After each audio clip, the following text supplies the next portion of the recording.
दो चीजें हैं। प्राइमरी सेक्स ऑर्गन क्या होते हैं? जो गैमेट्स बनाते हैं और दूसरा सेक्स हार्मोन्स प्रोड्यूस करते हैं, सिंथेसाइज करते हैं। ठीक है, तो वो प्राइमरी सेक्स ऑर्गन हो गया।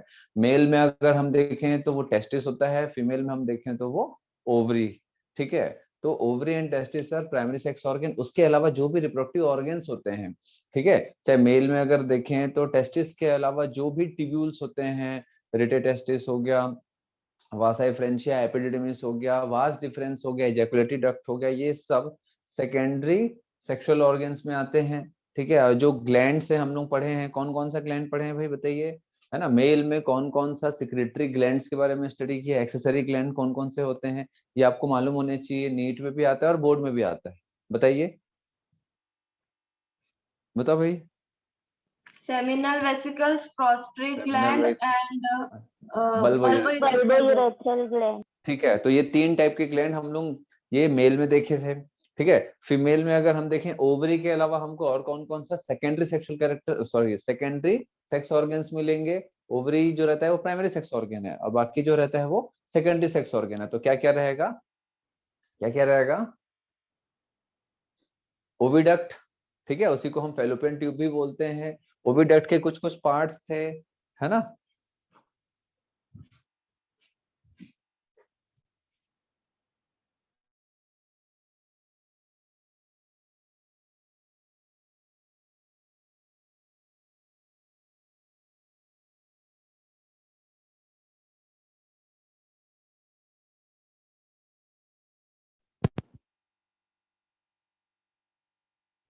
चलो, मेरी आवाज आ रही है बेटा आप लोगों को?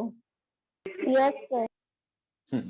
तो ओविडक्ट देखे थे, फैलोपियन ट्यूब के हम लोग पार्ट्स देखे थे, फिम्ब्रे, ठीक है, और देन उसके बाद एम्पुला, ओविडक्ट का जो ट्यूब होता है फनल जैसा वो, देन उसके बाद यूटेरस देखे थे, सर्विक्स देखे थे, वेजाइनल कैनाल देखे थे, वेजाना देखे थे। तो ये सब सेकेंडरी सेक्स ऑर्गन्स में आता है।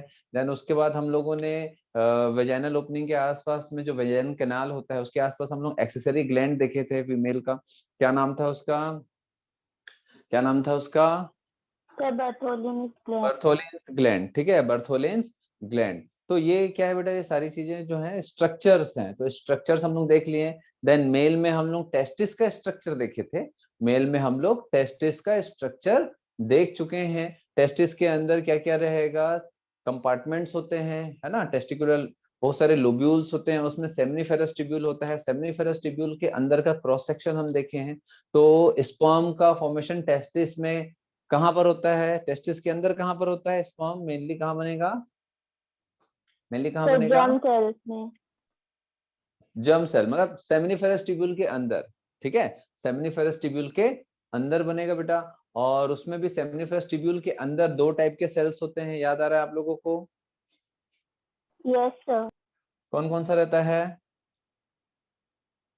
जर्म सेल और सर्टोली सेल। सर्टोली सेल्स, ठीक है। तो ये दोनों मिलकर के क्या करते हैं, स्पर्म को फॉर्म करते हैं, ठीक है, स्पर्म प्रोड्यूस करेंगे, ठीक। देन उसके बाद हम लोग ओवरी का स्ट्रक्चर नहीं देखे हैं, तो अब हम क्या करेंगे, हम ओवरी का स्ट्रक्चर देखेंगे, ठीक है। लेकिन उससे पहले हम एक मेमोरी ग्लैंड का स्ट्रक्चर देख लेते हैं। मेमोरी ग्लैंड, अब देखो बेटा, मेमोरी ग्लैंड जो रहता है मेल एंड फीमेल दोनों में पाया जाता है, ठीक। पिछले क्लास में मैं डिस्कस किया हूं, मेल एंड फीमेल दोनों में मेमोरी ग्लैंड होते हैं, बट फंक्शनल जो रहता है वो फीमेल मैमल्स में होता है। दुनिया के सारे मैमल्स में, जो भी मैमल्स हैं इस दुनिया में, सभी में मेमोरी ग्लैंड होगा, चाहे मेल हो चाहे फीमेल हो, ठीक है। बट सिर्फ फंक्शनल किस में रहेगा, तो फीमेल मैमल्स में रहेंगे, ठीक है। तो जो फंक्शनल मेमोरी ग्लैंड है उसके अंदर का स्ट्रक्चर क्या क्या होता है और कैसे मिल्क प्रोड्यूस होता है और कहाँ मिल्क प्रोड्यूस होता है, ये सारी चीजें जो है कभी कभी एग्जाम में आती हैं, ठीक है। तो मेमोरी ग्लैंड जो रहता है सबसे इंपॉर्टेंट, ये सिचुएटेड होता है, कहां पर सिचुएटेड होता है, कहां situated, in thoracic region. Thoracic region, what is thoracic region? Neck के नीचे वाला जो हिस्सा होता है वो थोरैसिक रीजन कहलाता है, ठीक है। तो अगर आप एनसीईआरटी का डायग्राम देखेंगे तो आपको ऐसा कुछ क्रॉस सेक्शन दिखेगा, ऐसा। ये एक्चुअल में क्या चीज दिखा रहा है बेटा, ये एक बोन है। कौन सा बोन है थोरैसिक रीजन में, कौन सा बोन होता है, कौन सा बोन होता है, कौन सा बोन होता है ये? हाँ, रिब केज, ठीक है, तो ये रिप्स है, तो ये क्रॉस सेक्शन कैसा है, ऐसा काटा हुआ। ठीक है, अगर कोई एक स्ट्रक्चर है ऐसा, ठीक है, मैं अगर हूं तो वो कैसा कटा हुआ है, ऐसा नहीं कटा हुआ है, कैसा कटा हुआ है, ऐसा कटा हुआ है। ठीक है, तो साइड से ऐसा क्रॉस सेक्शन ले रहे हैं, समझ आ रहा है बात। तो रिप्स का कटा हुआ हिस्सा दिख रहा है, देन उसके बाद इसके बाहर आपको क्या मिलेगा, एक और मसल्स मिलेगा, देन एक और मसल्स मिलेगा। ठीक है, तो ये पेक्टोरालिस माइनर मसल है, पेक्टोरालिस माइनर, ये सब हम लोग पढ़े हैं बेटा रेस्पिरेटरी सिस्टम में क्लास 11th में। ठीक है, पेक्टोरालिस मेजर मसल, ठीक है, ये सब हम क्लास 11th में रेस्पिरेटरी सिस्टम में पढ़ चुके हैं। तो pectoralis minor then pectoralis major muscle के ऊपर मेमोरी ग्लैंड सिचुएटेड होता है। ठीक है, तो ये अब देखेंगे कि मेनली मेमोरी ग्लैंड किससे बनता है। तो यहाँ पर जो मैं बताने जा रहा हूँ मेनली जो क्वेश्चन कैसे आएगा कि आजकल जो क्वेश्चंस आ रहे हैं वो काफी बेसिक क्वेश्चंस आ रहे हैं, मतलब मिल्क प्रोड्यूस कहाँ होगा, और जिस जगह मिल्क प्रोड्यूस हो रहा है, जिस जगह मिल्क बन रहा है मेमोरी ग्लैंड में, वहां से लेकर के पूरा बाहर तक मिल्क कौन कौन से रास्ते से होके आएगा। देखो जैसे मैंने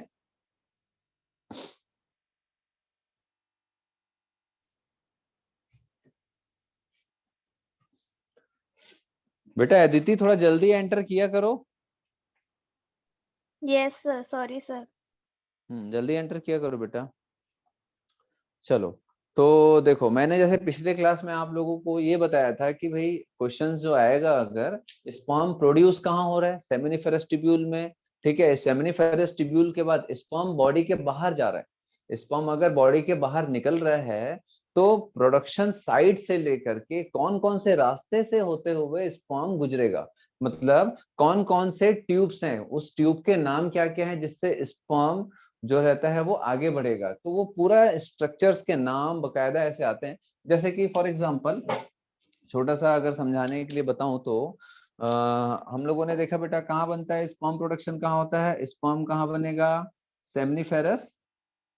जो लोग नहीं आए थे कोई टेंशन नहीं लेना, ठीक है, मैं वीडियोस आप लोगों को पिछले क्लास का प्रोवाइड करवा दूंगा ताकि आप लोग उसको देख के आगे का भी समझ जाओ। ठीक है, और अभी मैं जो बताने वाला हूँ पीछे से बहुत ज्यादा उसका कोई लेना देना नहीं है, तो ज्यादा टेंशन नहीं लेना है कि पीछे का क्लास हम नहीं अटेंड किए हैं तो आगे का समझ आएगा कि नहीं। बहुत सिंपल चीजें बताए, सिर्फ स्ट्रक्चर बताया हूँ मैं।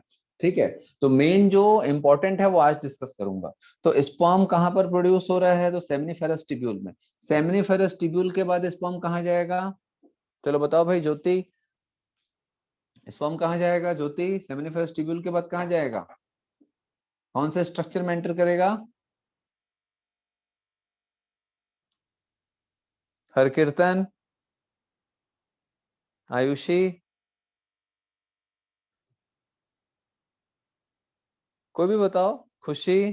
सर रीटे टेस्टिस, रिटेटेस्टिस, रिटेटेस्टिस के बाद कहाँ जाएगा, वासा पिछले क्लास, एफ्रेंशिया, वासा डिफरेंशिया, वासा डिफरेंशिया के बाद कहाँ जाएगा, एपिडिडिमिस, एपिडिडाइमिस। ठीक है, एपिडिडाइमिस के बाद कहाँ जाएगा, sir vas deferens, vas deferens, vas deferens के बाद कहाँ जाएगा, इजैक्यूलेटरी डक्ट, इजैक्यूलेटरी डक्ट। ठीक है, इजैक्यूलेटरी डक्ट, इजैक्यूलेटरी डक्ट के बाद कहाँ जाएगा, बॉडी से बाहर निकालना है, कहाँ जाएगा, यूरेथ्रा, यूरेथ्रा। ठीक है, यूरेथ्रा, देन यूरेथ्रा से फिर outside of the human male body. तो ये क्या है बेटा, it is a pathway of human sperm, it is a pathway of human sperm, है ना। साइट ऑफ फॉर्मेशन से लेकर के बॉडी के बाहर इजेकुलेट होने का जो पूरा साइट है ना, साइट ऑफ फॉर्मेशन से लेकर के पाथवे ऑफ ह्यूमन स्पर्म है पूरा, साइट ऑफ फॉर्मेशन से लेकर के बॉडी के बाहर निकलते तक का ये एक रास्ता है जहां से स्पर्म जो रहता है गुजरता है।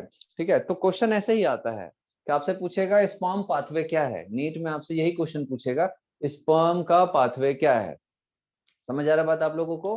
ठीक है, तो आपको इसमें बहुत सारी चीजें जो रहता है आगे पीछे करके देगा, तो आपको मालूम अगर रहेगा तो आप फट से आंसर ला सकते हो। तो वैसे ही यहाँ पर आपसे ये पूछेगा कि भाई इस मिल्क का पाथवे क्या है, from the site of formation to the outside of the body. ठीक है, तो मेमोरी ग्लैंड में कहाँ पर मिल्क प्रोडक्शन हो रहा है और कौन कौन से रास्ते से वो होकर गुजरेगा और बॉडी के बाहर जाएगा।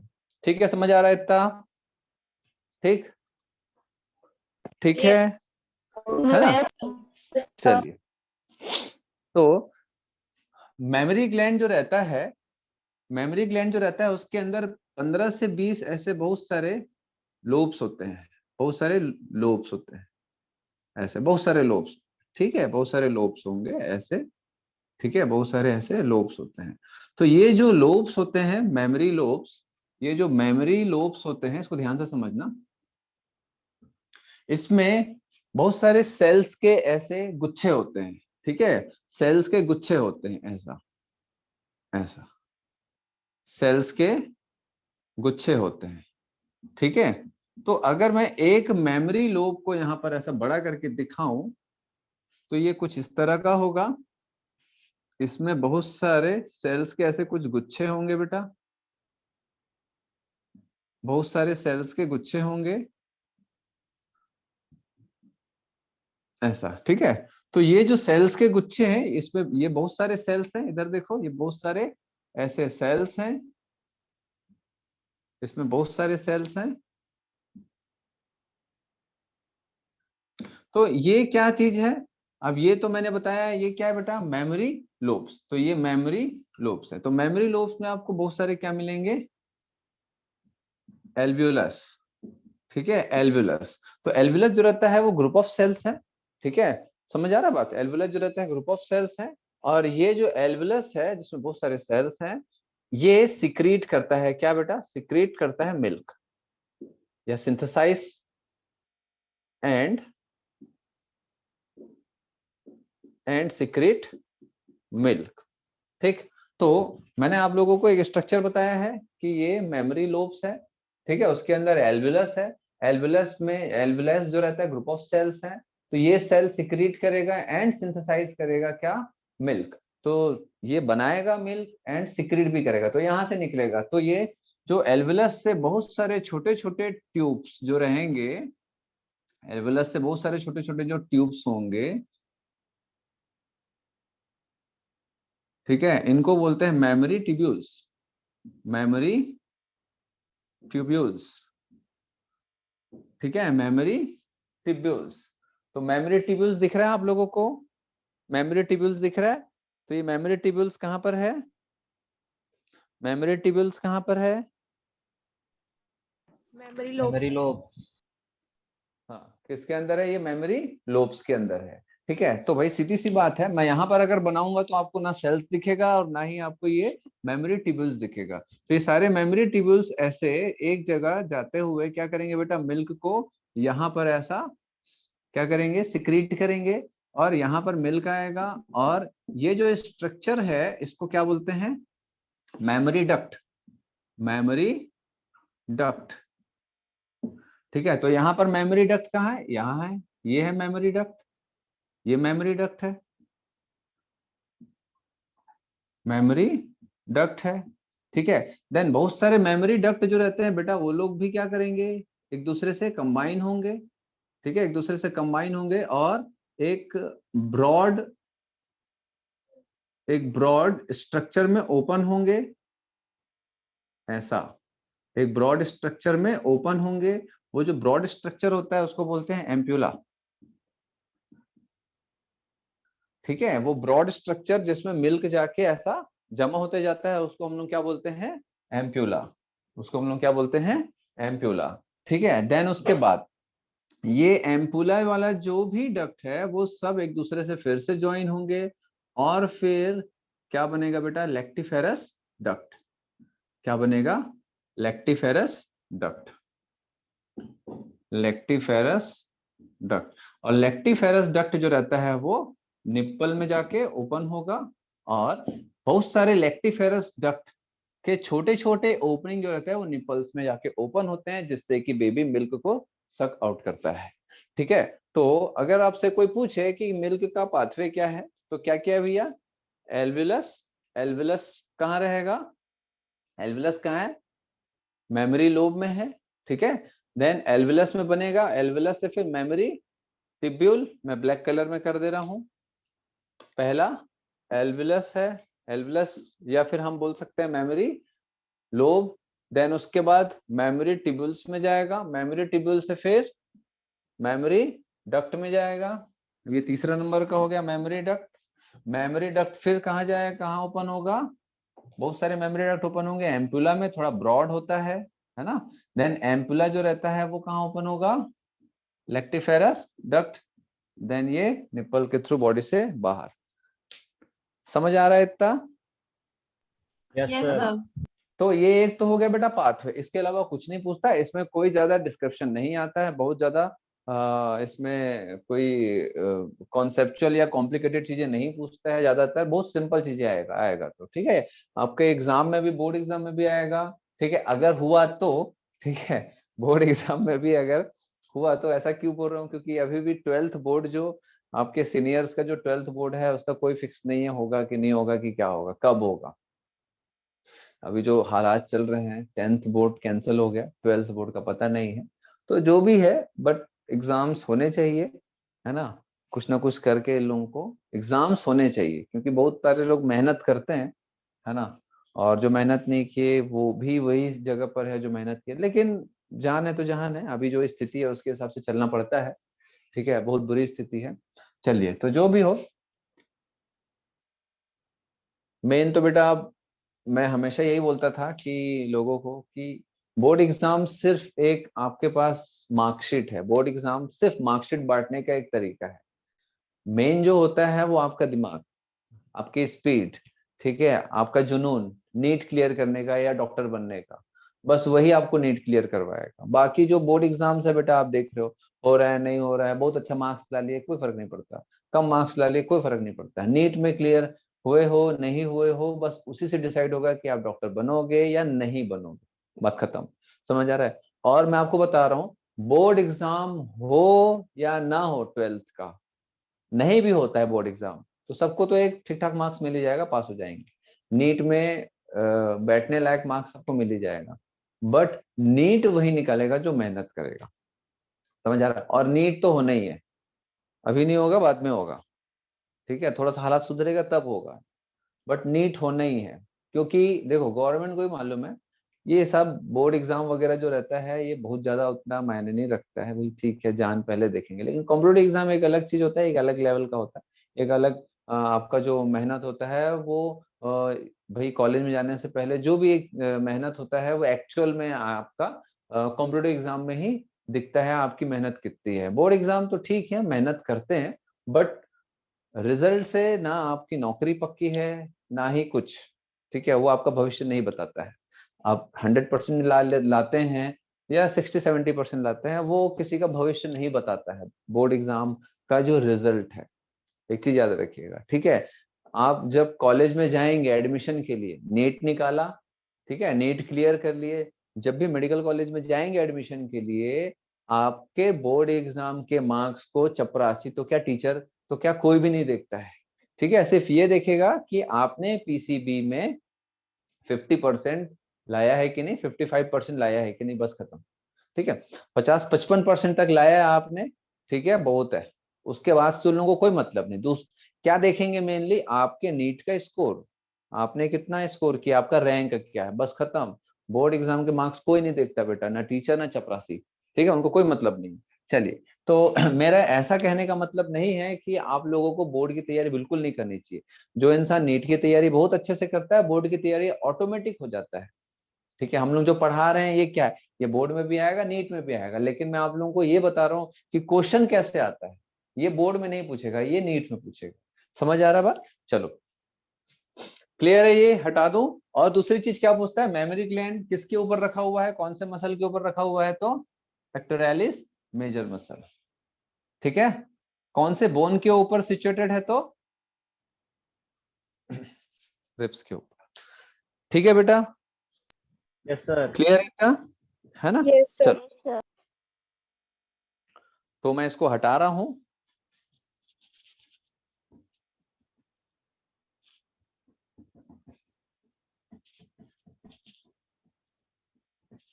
किसी को, जो भी नए स्टूडेंट है, उनको अगर मेरी बात नहीं समझ आती है तो आप लोग बिल्कुल बेहिचक बिना सोचे पूछना है आप लोगों को कि भाई ये चीज नहीं समझ आ रहा है, हिचकिचाना नहीं है। मैं अपने सारे स्टूडेंट को शुरू में हमेशा यही बोल के प्रिपेयर करवाता हूँ, मेंटली सबको यही प्रिपेयर करवाता हूँ, भाई आपको डर डर के नहीं पढ़ना है। ठीक है, स्कूलों में क्या होता है ना कि अधिकतर स्कूलों में मालूम है आप लोगों को कि जैसे ही टीचर जो रहते हैं स्कूल में, जैसे ही आप कुछ पूछोगे, मैडम ये क्या हुआ, सर ये क्या हुआ, तो उनको ये नहीं आता।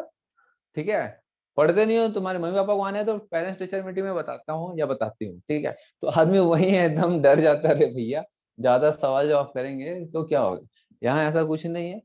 मैं आपसे पूछा भैया इसमें कुछ डाउट है, तो बिल्कुल बिंदास पूछने का। आप लोगों को नहीं सोचना है कि भैया ये इजी चीज पूछ रहे हैं हम या कोई कठिन चीज। आपको नहीं मालूम है ना कि आप इजी चीज पूछ रहे हो या कठिन चीज पूछ रहे हो। समझ आ रहा है? आपको नहीं मालूम है, हो सकता है कि आप इजी चीज पूछ रहे हो जो सबको मालूम है, लेकिन ये भी हो सकता है कि आप ऐसी चीज पूछ रहे हो जो किसी को नहीं मालूम है, या आपको खुद कोई चीज नहीं समझ आ रहा है। हो सकता है मैं कोई चीज पढ़ाया हूँ या कोई भी पढ़ा रहे, और हो सकता है कि आपको वो चीज क्लियर नहीं हो रहा है। तो ऐसे नहीं सोचना है कि यार यहाँ बैठे बाकी लोग तो नहीं पूछ रहे हैं, तो फिर मैं क्यों होशियारी मारूं पूछ के। नहीं, आपका अधिकार है, आपको पूछना है। अगर आपको नहीं समझ आ रहा है तो एक बार आप कम से कम, भाई अगर आपका बहुत लंबा सवाल है, बड़ा सवाल है, तो क्लास के बाद पर्सनली अपन क्लास खत्म होने के बाद पूछ सकते हैं।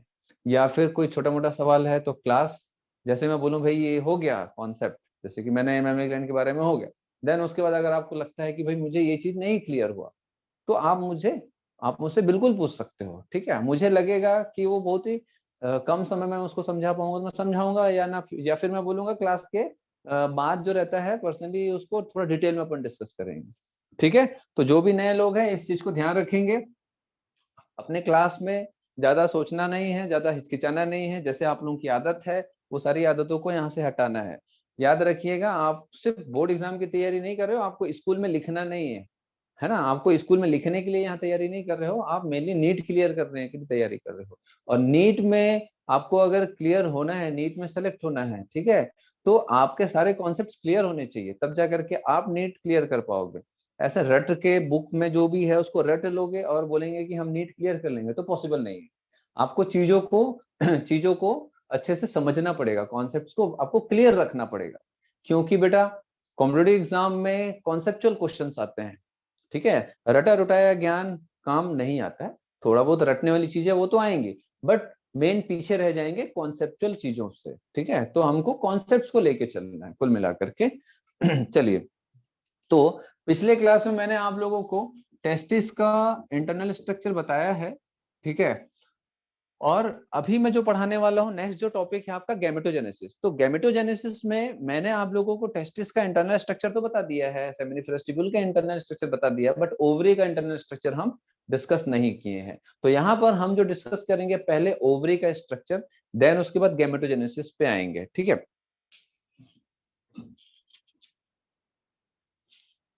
ओवरी, तो सबसे पहली बात, ovary is a primary sex organ. अब प्राइमरी सेक्स ऑर्गन का काम क्या होता है? दो मेजर वर्क है, क्या? गैमेटोजेनेसिस मतलब क्या होता है बेटा? गैमेटोजेनेसिस मतलब formation of gamete and sex hormone. ठीक है, सेक्स हार्मोन का सिंथेसिस एंड सिक्रेशन। तो कौन बताएगा कौन सा सेक्स हार्मोन बनता है ओवरी में? बताओ भाई अदिति।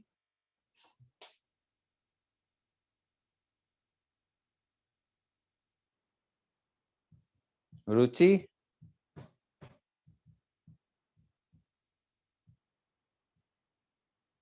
प्राची, पलक, ऑस्ट्रोजन। ईस्ट्रोजन। और सर ईस्ट्रोजन और प्रोजेस्टेरॉन। हाँ? ईस्ट्रोजन और progesterone. Progesterone. Oestrogen and progesterone. इसमें से जो मेनली एस्ट्रोजन होता है ना बेटा, वो सेकेंडरी सेक्सुअल कैरेक्टर के लिए रिस्पॉन्सिबल होता है। जैसे ह्यूमन मेल में टेस्टिस से टेस्टोस्टेरोन बनता है, एंड्रोजन बनता है, और ये टेस्टोस्टेरोन ह्यूमन मेल का सेकेंडरी सेक्सुअल कैरेक्टर के लिए रिस्पॉन्सिबल होता है। वैसे ही ह्यूमन फीमेल में ओवरी से जो एस्ट्रोजन बनता है, वो एस्ट्रोजन हार्मोन फीमेल्स में सेकेंडरी सेक्सुअल कैरेक्टर के डेवलपमेंट के लिए रिस्पॉन्सिबल होता है। अब ये सेकेंडरी सेक्सुअल कैरेक्टर्स क्या होते हैं? ठीक है, प्राइमरी सेक्सुअल कैरेक्टर जो रहता है वो गोनेड्स का फॉर्मेशन। गोनेड्स का फॉर्मेशन का मतलब जैसे कि भाई जो भी एक्सटर्नल जेनिटल ट्रैक्ट्स होते हैं फीमेल में या मेल में, इंटरनल जेनिटल ट्रैक्ट्स होते हैं या गोनेड्स होते हैं, उसका फॉर्मेशन जो रहता है वो प्राइमरी सेक्स ऑर्गन हो गया। लेकिन जो सेकेंडरी सेक्सुअल कैरेक्टर्स होते हैं वो जैसे आवाज हो गई, लड़कों की आवाज, जैसे छोटे बच्चे देखोगे आप प्यूबर्टी से पहले तक, है ना, 10-11 साल से पहले तक अगर आप देखोगे तो आवाज बड़ा मासूम सा रहता है बच्चे लोगों का, खास तौर पे बॉयज का। ठीक है, और दीदी और भैया ऐसे करते हैं। जैसे ही प्यूबर्टी एज चालू होता है तो प्यूबर्टी से क्या होता है बेटा, ठीक है, 9-10 साल के बाद से जैसे ही प्यूबर्टी एज स्टार्ट होता है ना ह्यूमन में, तो क्या होगा, सेक्स हार्मोन का प्रोडक्शन चालू होगा, गैमेट का सिंथेसिस चालू होगा, गैमेट फॉर्मेशन होगा, सेक्स हार्मोन का सिंथेसिस होगा। तो ये जो टेस्टोस्टेरोन और एस्ट्रोजन जो रहता है ये सेकेंडरी सेक्सुअल कैरेक्टर को डेवलप कराता है ह्यूमंस में। ठीक है, तो सेकेंडरी सेक्सुअल कैरेक्टर में आवाज आता है, ठीक है, जैसे कि लड़के लोगों में दाढ़ी मूंछ आती है, ठीक है, आवाज भारी हो जाता है, देखे होगे ना आप लोग, लो पिच वॉइस, एकदम गंदा सा आवाज आ रहा है, जो मोटा मोटा सा आवाज आ रहा है लड़के लोगों का। तो ये सब भी जो चेंजेस है, ठीक है, ये सब सेकेंडरी सेक्सुअल कैरेक्टर्स होते हैं। ठीक है, और मस्कुलर जो बॉडी रहता है ह्यूमन मेल का, ठीक है, फ्लेक्सिबल बॉडी रहता है फीमेल्स का, तो ये सब जो रहता है, मेमोरी ग्लैंड का डेवलपमेंट है फीमेल्स में, ये सब सेकेंडरी सेक्सुअल कैरेक्टर्स होते हैं। ठीक है, तो सेकेंडरी सेक्सुअल कैरेक्टर्स जो रहते हैं उनका जो मेन हार्मोन होता है वो कौन सा होता है, मेल में टेस्टोस्टेरोन एंड फीमेल में एस्ट्रोजन हार्मोन।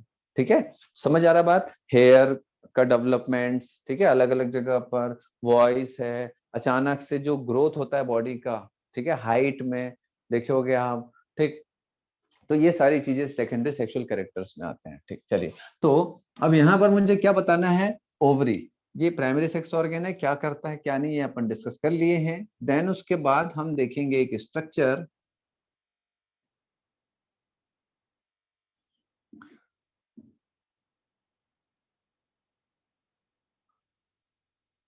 तो ये एक ओवरी है बेटा, ओवरी पेयर्स में होते हैं, ध्यान रखेंगे, ओवरी पेयर्स में होते हैं।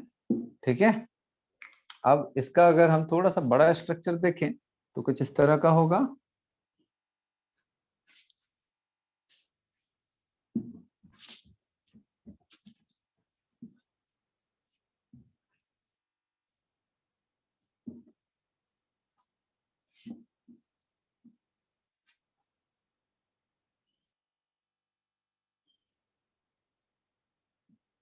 चलिए, तो ये ओवरी का एनलार्ज स्ट्रक्चर है। ठीक है, तो ओवरी जो रहता है वो अंदर से लाइंड होता है एक स्पेशल टाइप के सेल से, क्या बोलते हैं बेटा, कौन सा सेल होता है बताइए? याद है मैंने आप लोगों को बताया था टेस्टिस के समय सेमिनिफेरस ट्यूब्यूल के अंदर एक स्पेशल टाइप का सेल्स की लाइनिंग होती है जिससे कि स्पर्म का प्रोडक्शन होता है। कौन सा सेल होता है वो? फिम्ब्रिया। हाँ बेटा, जर्म सेल। और किसी ने और कुछ दूसरा बताया था? फिम्ब्रिया। नहीं बेटा, सेल्स की लाइनिंग, फिम्ब्रिया तो एक स्ट्रक्चर है, ठीक है, जर्म सेल, ठीक है, जर्म सेल। तो और इसको जर्मिनल एपिथेलियम भी बोलते हैं, जर्मिनल एपिथेलियम, एपिथेलियम का मतलब होता है कवरिंग। ठीक है, आप लोगों ने क्लास 11th में पढ़ा होगा एपिथेलियम। ठीक है, एपिथेलियम क्या होता है, बॉडी के कोई भी ऑर्गन के बाहर या अंदर की कवरिंग को बोलते हैं, कवरिंग सेल्स को बोलते हैं एपिथेलियम सेल्स। ठीक है, तो जर्मिनल एपिथेलियम ये जर्म सेल्स होते हैं। तो ये जर्म सेल्स क्या करते हैं, चाहे मेल में हो चाहे फीमेल में हो, ये जर्म सेल रिस्पॉन्सिबल होते हैं गैमेट्स के प्रोडक्शन के लिए, गैमेट्स के फॉर्मेशन के लिए। ठीक है, अब यहाँ पर हम थोड़ा सा ध्यान देंगे कि ये जो ओवरी है, ठीक है, ये जो ओवरी है ये कब से बन गया है ना, ये कब बना है बेटा, प्यूबर्टी के बाद या प्यूबर्टी से पहले, है ना, या फिर बर्थ से भी पहले? है ना, ये चीज हमको ध्यान रखना है। ह्यूमन फीमेल में जो ओवरी होता है, ठीक है, या टेस्टिस होगा, वो बर्थ से पहले बनेगा। ह्यूमन फीमेल में टेस्टिस हो, सॉरी, ह्यूमन में चाहे मेल में टेस्टिस हो चाहे फीमेल में ओवरी हो, वो बर्थ से पहले बन चुका होता है। बट दोनों में एक डिफरेंस है, क्या, कि मेल में जो टेस्टिस है उसमें जो स्पर्म प्रोडक्शन हो रहा है वो कब होगा, आफ्टर प्यूबर्टी। प्यूबर्टी से स्टार्ट होगा, प्यूबर्टी एज के बाद से स्टार्ट होगा। प्यूबर्टी का एज क्या होता है, 10 to 13, ठीक है। किसी किसी बुक में 9 years to 12 years लिखा है, किसी किसी बुक में 10 years to 13 years लिखा है। वो डिपेंड करता है कौन सा रीजन, कैसा क्लाइमेट, जेनेटिक्स क्या है हमारा, तो वो सारी चीजों पे डिपेंड करता है, इसका रेंज होता है। तो प्यूबर्टी एज में क्या होगा, गैमेट्स का फॉर्मेशन स्टार्ट होगा, किस में, ह्यूमन मेल में, ठीक है। लेकिन ह्यूमन फीमेल में ओवरी में गैमेट का फॉर्मेशन बर्थ से पहले स्टार्ट होता है, कब, एम्ब्रियोनिक स्टेज में। समझ आ रहा है आप लोगों को मैं क्या बोल रहा हूँ? Yes, sir. Yes. तो ह्यूमन फीमेल में ओवरी में बेटा क्या होगा, एग का फॉर्मेशन चालू होगा। मैंने ये नहीं कहा कि एग बन चुका है, देखो दोनों में अंतर है। मैंने ये नहीं कहा कि एग बन चुका है बर्थ से पहले, मैंने ये कहा एग का फॉर्मेशन स्टार्ट हो चुका है ह्यूमन फीमेल चाइल्ड के बर्थ, पैदा होने से पहले से ही। जब वो मदर के प्रेगनेंसी स्टेज में कोई एक बच्ची है, ह्यूमन फीमेल है, दैट इज फीटस, ठीक है, वो पैदा नहीं हुई है, लेकिन उसके ओवरी में एग का फॉर्मेशन, फीमेल गैमेट का फॉर्मेशन स्टार्ट हो गया, ठीक है ना। मैं काफी स्लो जा रहा हूं अभी, ताकि धीरे धीरे समझेंगे अपन। तो ओवरी में बिफोर बर्थ, ये चीज बहुत इंपॉर्टेंट है, ध्यान रखेंगे, before birth there is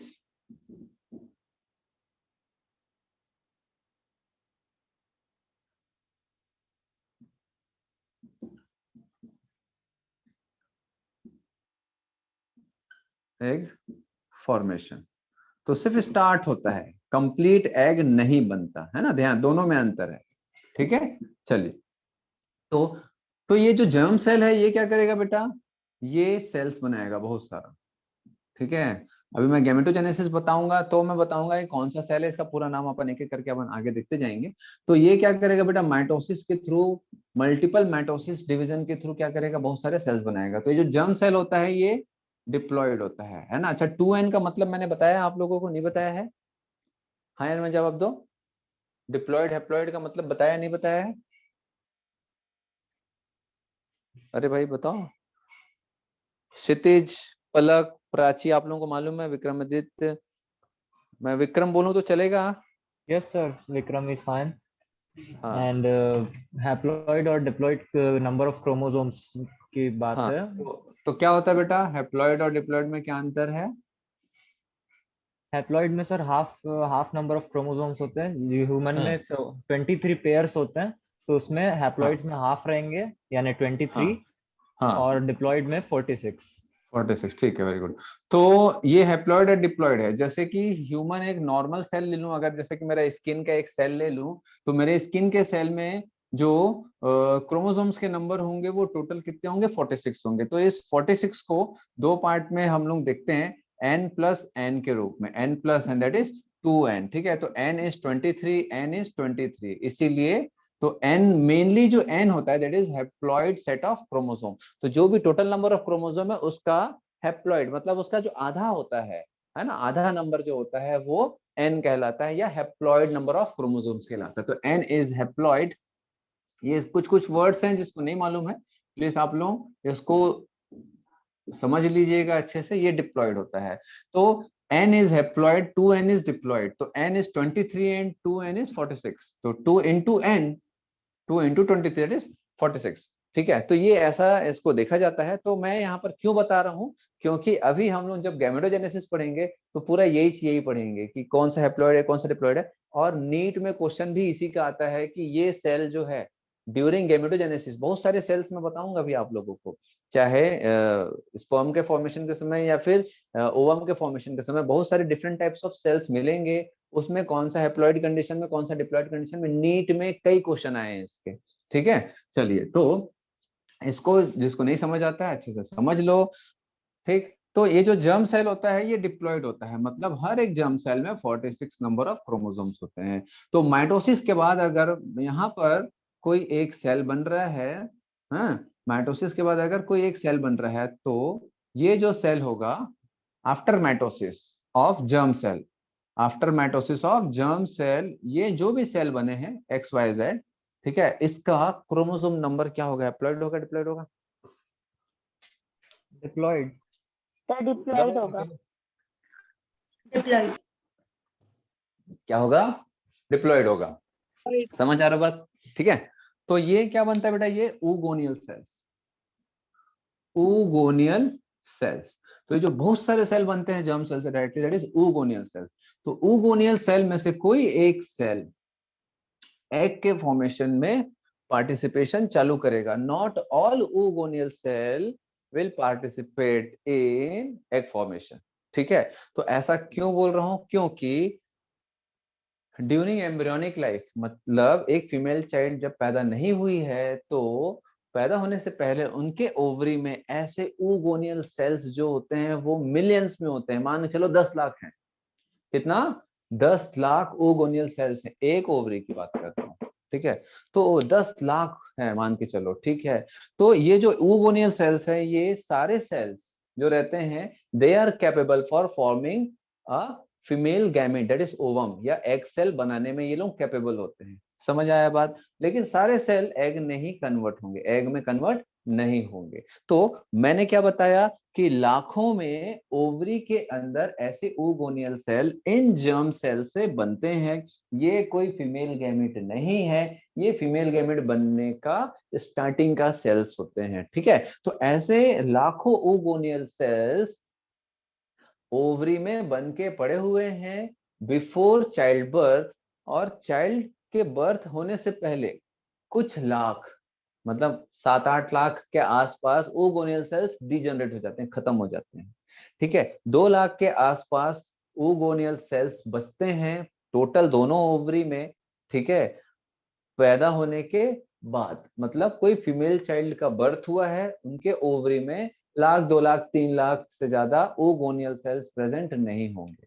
then next, अब पैदा हो गए, फीमेल जब पैदा हुई है उसके बाद से लेकर के प्यूबर्टी एज 10 साल का अपन मान लेते हैं।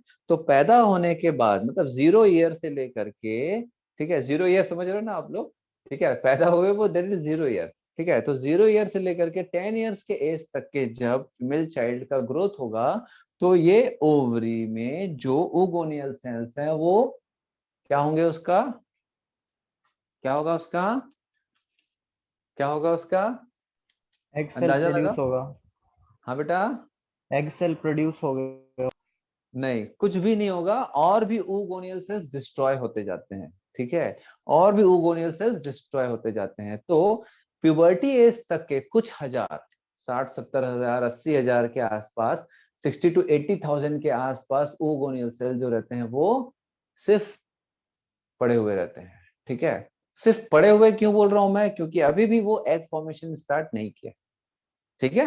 तो यही सारी चीजों को हमको समझना है कि चाइल्ड बर्थ से पहले लाखों में होते हैं, देन उसके बाद कुछ लाख डिस्ट्रॉय हो जाते हैं after child birth, then child birth से लेकर के प्यूबर्टी एज तक के और भी कुछ हजार, ठीक है, कई हजार oogonal सेल्स और डिस्ट्रॉय होते जाते हैं, और प्यूबर्टी एज तक के 60 से 80 हजार oogonal सेल्स जो रहते हैं वो ओवरी में प्रेजेंट रहते हैं। अब ये जो 60 से 80 हजार oogonal सेल्स हैं, इसमें से एक एक करके oogonal सेल जो रहते हैं वो क्या होंगे बेटा? मैच्योर होना चालू होते हैं, और फिर हर महीने सिर्फ एक ही एग प्रोड्यूस होगा। हर महीने सिर्फ एक ही एग जो रहता है वो प्रोड्यूस होगा। दोनों ओवरी में से किसी एक ओवरी में, क्या बोला मैंने?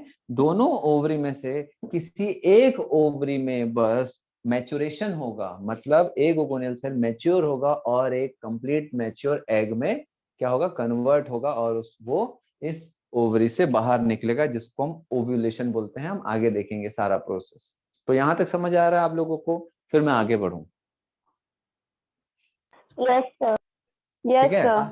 तो Yes, हम sir. लोगों ने देख लिया कि भाई, तो अगर आपसे पूछे कोई कि आफ्टर चाइल्ड बर्थ या फिर आफ्टर प्यूबर्टी कितने नए एग सेल्स प्रोड्यूस होंगे या oogonal सेल्स प्रोड्यूस होंगे ओवरी में आफ्टर चाइल्ड बर्थ या आफ्टर प्यूबर्टी? कितने oogonal सेल्स प्रोड्यूस होंगे? 0. 0. एक भी नहीं, ठीक है, एक भी नहीं। समझ आया बात? Yes. तो ये जो मैंने बताया, एक भी oogonal सेल या इसका कोई भी स्ट्रक्चर, इसका कोई भी आगे का स्ट्रक्चर पैदा होने के बाद नया नहीं बनने वाला। तो जो पैदा होने से पहले बन गया, जो भी स्ट्रक्चर से आगे मैं बताऊंगा और क्या क्या स्ट्रक्चर्स प्रेजेंट रहते हैं ओवरी में, वो सारे स्ट्रक्चर जो रहते हैं, दैट इज एग सेल का जो प्रीमेच्योर फॉर्म है, एग सेल का प्रीमेच्योर फॉर्म सब बर्थ से पहले बनता है। बर्थ के बाद एक भी नया सेल का मल्टीप्लिकेशन नहीं होता है। ठीक, चलो अब हम आगे बढ़ते हैं इसमें। तो अब क्या होगा बेटा, ये जो जर्मिनल एपिथेलियम है, माइटोसिस किया oogonal सेल बना, देन ये oogonal सेल जो रहता है, इसमें से कुछ oogonal सेल्स जो रहेंगे वो फिर से माइटोटिक डिवीजन करेगा, फिर से माइटोसिस करेगा और फिर एक सेल बनाएगा जिसको बोलते हैं प्राइमरी oocyte। इसको हम लोग क्या बोलते हैं? Primary oocyte। अब ये जो प्राइमरी oocyte है, ये क्या करेगा बेटा, ये अब एग सेल के फॉर्मेशन को स्टार्ट करेगा। ठीक है, चलिए, that is gametogenesis, formation of gamete, female gamete के प्रोसेस को स्टार्ट करेगा। ठीक है, तो oogonal सेल का माइटोसिस हुआ, देन उसके बाद ये एक प्राइमरी oocyte बना। अब ये जो प्राइमरी oocyte है, ये जो प्राइमरी oocyte है, इसके ऊपर कुछ फॉलिकुलर सेल्स, तो ये जो सेल्स हैं, ये जो जर्मिनल सेल्स हैं, जर्मिनल एपिथेलियम के सेल्स हैं, यही सेल्स जो रहते हैं वो oogonal नहीं बनाएंगे, एक अलग टाइप का सेल्स बनाएंगे जिसको बोलते हैं फॉलिकुलर सेल। तो ये फॉलिकुलर सेल इसके ऊपर आके अरेंज होना चालू हो जाएगा। ठीक है, ऐसा इसके ऊपर अरेंज होना चालू हो जाएगा। तो पहले सिंगल लेयर होगा, देन उसके बाद मल्टीपल लेयर होगा। ठीक है, तो ये जो सिंगल लेयर रहता है प्राइमरी oocyte के बाहर, ठीक है बेटा, प्राइमरी oocyte के बाहर। अच्छा, प्राइमरी oocyte जो रहता है, इसका जेनेटिक कॉन्फ़िगरेशन क्या है, क्रोमोसोम नंबर क्या है, हैप्लॉइड है डिप्लॉइड है? ये हैप्लॉइड है डिप्लॉइड है? तो डिप्लॉइड है। ये भी डिप्लॉइड है ना, ध्यान रखना, कई बार आया है, लोग बहुत गलती करते हैं, इसलिए मैं आपको बहुत बेसिक से बता रहा हूँ ताकि आप लोग गलती ना करो। तो ये कौन सा स्ट्रक्चर है बेटा? सिंगल लेयर वाला जो स्ट्रक्चर है ना, ये कौन सा सेल है? तो ये फॉलिकुलर सेल्स, फॉलिक्यूलर सेल्स, और इसको बोलते हैं ग्रेन्युलोसा सेल्स। ये सब आपके एनसीईआरटी में लिखा है, बट अभी यहाँ देखेंगे ग्रेन्युलोसा सेल्स। ठीक है, क्लियर है इतना? तो जो सिंगल लेयर वाला जो फॉलिकुलर लेयर जो प्राइमरी oocyte के ऊपर अरेंज है, ये स्ट्रक्चर का एक नाम होता है। ठीक है, इस स्ट्रक्चर का एक नाम होता है जिसको बोलते हैं प्राइमरी फॉलिकल। प्राइमरी फॉलिकल, क्या बोला मैंने? Primary follicle. तो प्राइमरी फॉलिकल किसको बोला? जो सिंगल लेयर फॉलिकुलर सेल से ढका हुआ प्राइमरी oocyte है। देखो, अभी बहुत सारी चीजें बताऊंगा मैं, इसमें बहुत हौच पौच होगा, तो बहुत ध्यान से सुनते जाना। ठीक है, हो सके तो आप लोग ऐसा स्केच बना लेना एक रफ कॉपी में। ठीक है, क्योंकि ये स्ट्रक्चर के बारे में लिखा जरूर है, लेकिन डिटेल में डायग्राम नहीं है आपके एनसीईआरटी में। और डिटेल में डायग्राम लेबलिंग के साथ बताऊंगा तो ज्यादा अच्छे से क्लियरिटी से पूरा जो लिखा हुआ मटेरियल है दिमाग में घुसेगा। ठीक है, और एनसीईआरटी के हिसाब से बस बताएंगे तो जो मटेरियल है वो दिमाग में नहीं जाने वाला। ठीक है, तो ध्यान से देखते जाएंगे एक एक लेबलिंग को। तो मैंने बताया जो सेल्स की लेयरिंग होती है इस प्राइमरी oocyte के ऊपर, तो ये जो कंप्लीट स्ट्रक्चर होता है इसको हम लोग क्या बोलते हैं? Primary follicle. Then primary follicle के बाहर, ठीक है, प्राइमरी फॉलिकल के बाहर क्या होगा बेटा? फिर से सेल्स की लाइनिंग आएगी, इस, है ना, तो अब 2 लेयर हो गया। देन उसके बाद इसमें और भी सेल्स की लाइनिंग होगी, तो 2 के बदले फिर तीसरी चौथी लेयर भी आ जाएगी बेटा। ठीक है, तो एक लेयर से ज्यादा फॉलिकुलर सेल्स की लेयर अरेंज अगर हो गई, किसके ऊपर? प्राइमरी oocyte के ऊपर, तो अब इस स्ट्रक्चर को हम क्या बोलते हैं? Secondary follicle, secondary follicle. ठीक है, चलिए देन उसके बाद अब ये जो मल्टीपल लेयर्स है ग्रेनुलोसा या फॉलिकुलर सेल्स का, ये मल्टीपल लेयर जो सेल है इसमें एक स्पेस डेवलप होना चालू होगा। ध्यान से देखते जाना, स्पेस डेवलप होना चालू होगा। ठीक है, तो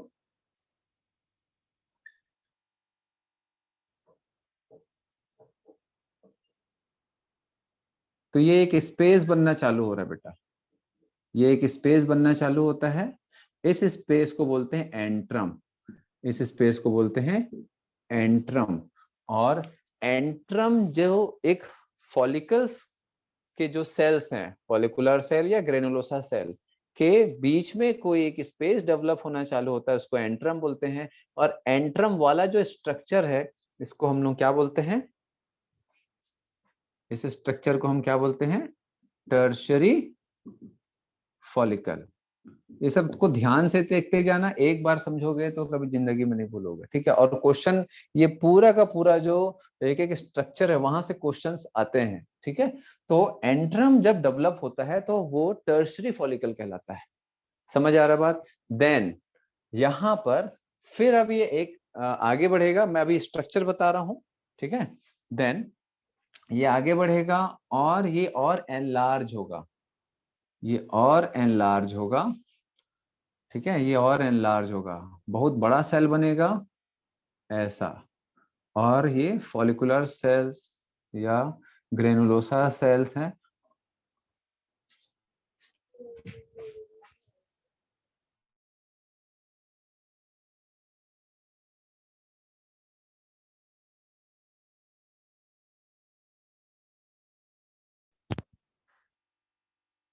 चलो, मेरी आवाज आ रही बेटा सबको? Yes yes sir. Sir. Yes. तो बीच बीच में कॉल आ जाता है इसलिए थोड़ा सा डिस्टरबेंसेस रहेगा। तो अब मैंने यहाँ पर ब्लू कलर में कुछ सेल्स बताए हैं बेटा। ये वाला सेल जो यहाँ से स्टार्ट हुआ था उसके ऊपर तो ये काला वाला जो सेल्स है दैट इज फॉलिकुलर सेल, एक अलग टाइप का सेल है। ठीक है, चलो, तो ये अगर आप देख रहे होगे तो यहाँ पर जो एंट्रम का साइज बढ़ गया है, दिख रहा है? एंट्रम का साइज बढ़ गया है। क्लियर है ये? ठीक है, तो जो बहुत बड़ा साइज का सेल होता है जिसमें एक बड़ा सा एंट्रम होता है, ठीक है, एंट्रल स्पेस होता है, इस स्ट्रक्चर को क्या बोलते हैं? इस स्ट्रक्चर को क्या बोलते हैं? Graafian follicle. इस स्ट्रक्चर को बोलते हैं ग्राफियन फॉलिकल। क्लियर हो रहा है ये? यस ठीक है ना? अब देखो बेटा, अब हम दूसरी चीज में आते हैं। ये तो हो गया स्ट्रक्चर यहां से लेकर के यहां तक। ठीक है, तो अब हम आते हैं दूसरे चीजों में कि ये जो प्राइमरी oocyte है दैट इज 2n। ठीक, लेकिन जो गैमेट होता है, लेकिन जो गैमेट होता है वो कैसे होता है बेटा? चाहे मेल गैमेट हो चाहे फीमेल गैमेट हो, उसमें क्रोमोसोम नंबर क्या होता है? एन 23। 23n होगा। ठीक है, तो gametes are always haploid.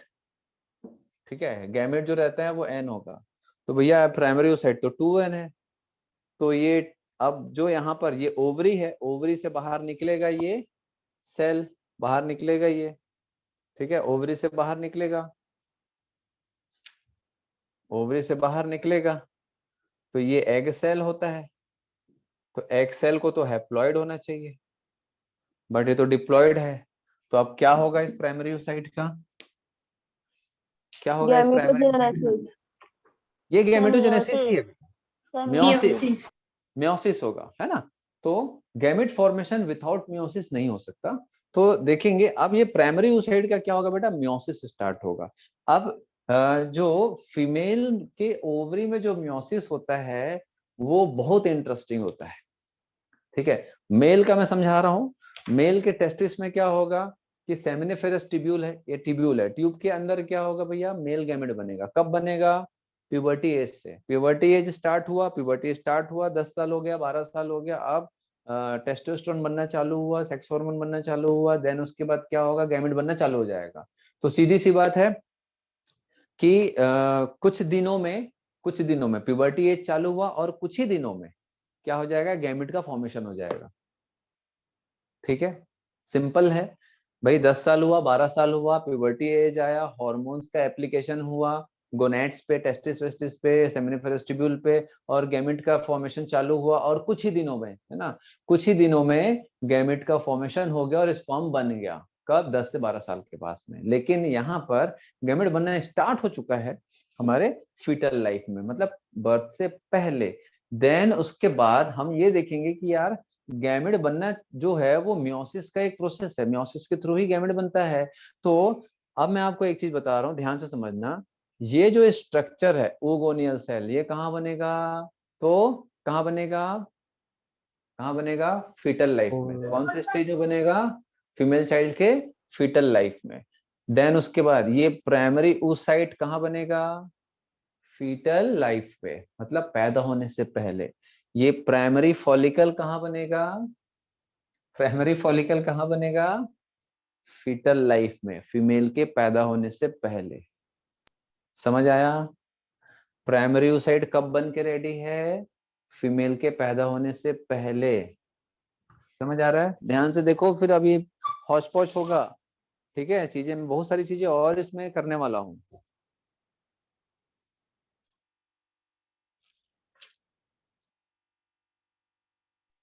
Sir हाँ बोलो। Sir primary follicle foetal life में बन जाता है या प्राइमरी oocyte?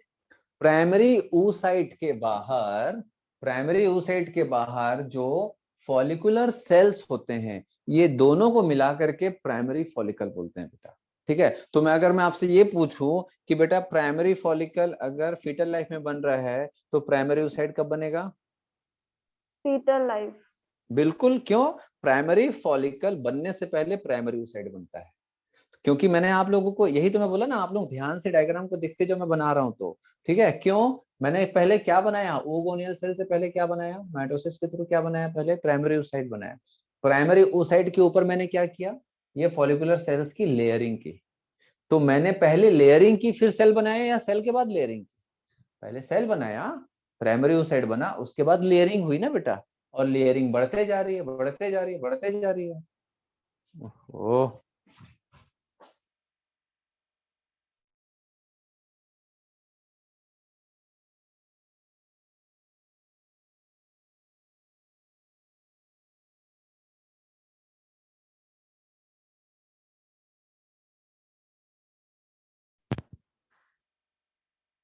हाँ चलिए।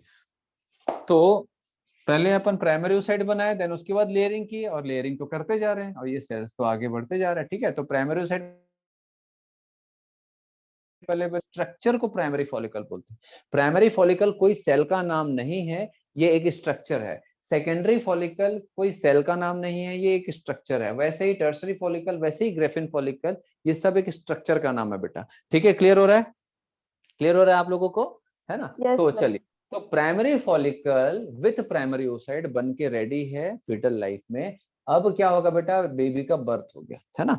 बेबी का बर्थ हो गया, तो यहाँ तक बर्थ हो गई, ये बर्थ। सर ग्रेफियन फॉलिकल भी फीटल लाइफ में बनता है? नहीं बेटा, नहीं नहीं, अभी वही चीज मैं बताने जा रहा हूँ। सब एक साथ बताऊंगा तो हौच पौच हो जाएगा। तो पहले मैंने स्ट्रक्चर बताया, अब मैं आपको ये बताऊंगा कि कौन सा स्ट्रक्चर कब बनेगा आफ्टर बर्थ। तो ये जो रेड लाइन खींच रहा हूं मैं, ठीक है, ये जो रेड लाइन खींच रहा हूं, ये फीटल लाइफ का है। ठीक है, फीटल लाइफ का है। समझ आया? ये फीटल लाइफ का है। क्लियर है? यस। Yes sir. चलिए, तो फीटल लाइफ में क्या क्या है भैया? Primary follicle with primary oocyte। ठीक है, अब स्टार्ट होगा बेटा प्यूबर्टी, यहां से प्यूबर्टी स्टार्ट होगा। इसका मतलब फीटल लाइफ से लेके प्यूबर्टी तक अराउंड 10 इयर्स क्या हो रहा है? बन के ये रुका हुआ है। समझ आ रहा है आप लोगों को? ये बहुत ही, मतलब मेन जो प्रॉब्लम होती है गैमेटोजेनेसिस में सिर्फ इसी में होगी, मेल में कोई प्रॉब्लम नहीं होती है। ये फट से, ये जर्म सेल से, सटाक से क्या होता है? स्पर्म बन जाता है। ठीक है, लेकिन फीमेल में थोड़ा सा समझने में दिक्कत जाता है कि कब क्या बन रहा है, क्योंकि डायग्राम क्लियर नहीं है एनसीईआरटी में। ठीक, तो प्राइमरी फॉलिकल जो रहता है विथ प्राइमरी oocyte, मैंने ये स्ट्रक्चर को पार्टीशन कर दिया, ध्यान से देखो। ये रेड कलर में मैंने पार्टीशन कर दिया। तो ये जो रहता है इतना हिस्सा कब से बन के रेडी बेटा? फीटल लाइफ में। ठीक, क्लियर है एक इतना? ही सेल रहेगा सिर्फ? बस नहीं बेटा, और बहुत सारे होते हैं, थाउजेंड्स। मैंने बताया ना 60 to 80,000 oogonal cells बनते, बताया था मैंने आप लोगों को। After birth 60 to 80,000 oogonal cells बचते हैं। तो वो oogonal सब सेल के, हाँ प्राइमरी फॉलिकल वाला स्ट्रक्चर रहेगा? बस तब में सबमें? यही स्ट्रक्चर बन के पड़ा रहेगा। हाँ, ये स्ट्रक्चर बन के पड़ा रहता है। ठीक है, क्लियर है? तो 60 to 80,000 एक्चुअल में ये प्राइमरी फॉलिकल वाला स्ट्रक्चर होता है। ठीक, यहाँ तक के बन के पड़ा रहता है, मतलब यहाँ तक ये स्ट्रक्चर तक के 60 to 80,000 ये स्ट्रक्चर बन के फीटल लाइफ में पड़ा हुआ है। मतलब आफ्टर फीटल लाइफ, पैदा होने के बाद आपको इतना ही मिलेगा 60 to 80,000। क्लियर है इतना? देन फीटल लाइफ के बाद अब हुआ बर्थ। बर्थ के बाद 10 इयर्स तक, प्यूबर्टी एज तक। ठीक है, प्यूबर्टी स्टार्ट हुआ मैं 10 इयर्स में मान रहा हूँ। ठीक है, तो फीटल लाइफ में ये स्ट्रक्चर है, देन बर्थ में भी ये स्ट्रक्चर रहेगा कि कुछ चेंजेस तो होगा नहीं। बर्थ के बाद से लेके 10 साल तक यही स्ट्रक्चर रहेगा। समझ आ रहा है बात? Yes, तो मैंने sir. क्या क्या बताया, ये Yes, पार्टीशन sir. में क्या क्या बताया है, ये जो पार्टीशन किया है उसमें क्या क्या बताया, फीटल लाइफ भी दिखा दिया, बर्थ भी दिखा दिया, 10 इयर्स भी दिखा दिया है। अब ये प्यूबर्टी में एंटर करेगा। तो जैसे ही प्यूबर्टी में एंटर करेंगे तो ये जो फॉलिकुलर सेल्स हैं ये फिर से लेयरिंग चालू करेंगे इसके ऊपर। ठीक है, और अब क्या होगा कि ये जो प्राइमरी oocyte है बेटा, ये प्राइमरी oocyte जो रहता है मियोसिस स्टार्ट कर चुका होता है। ठीक है, अब यहाँ पर मैं थोड़ा सा आप लोगों का ना मियोसिस का, थोड़ा सा माइटोसिस मियोसिस का मैं थोड़ा सा ज्ञान लूंगा। ठीक है, थोड़ा सा नॉलेज मैं आप लोगों से देना चाहूंगा मियोसिस का। मियोसिस जो है वो कितने स्टेज में कंप्लीट होता है, जल्दी जल्दी डिस्कस करेंगे। इसके बिना बेटा आप लोग नीट के क्वेश्चन सॉल्व नहीं कर पाओगे। मैं मियोसिस के कुछ जो इंपॉर्टेंट बेसिक्स है मैं वो डिस्कस करूंगा, क्योंकि इसके बिना आप लोग इसके क्वेश्चंस नहीं बना पाओगे, आपको ये जरूरत पड़ेगी ही। तो मैं इसलिए यहाँ पर बता रहा हूँ। ठीक है, तो मियोसिस में कितने स्टेज होते हैं? अरे बाबा, आप लोग सर क्लास 8 11 स्टेज होता है, मियोसिस 1 में 4 और मियोसिस 2 में 4। नहीं बेटा, मियोसिस 1 और मियोसिस 2 ये 2 स्टेज में कंप्लीट होता है।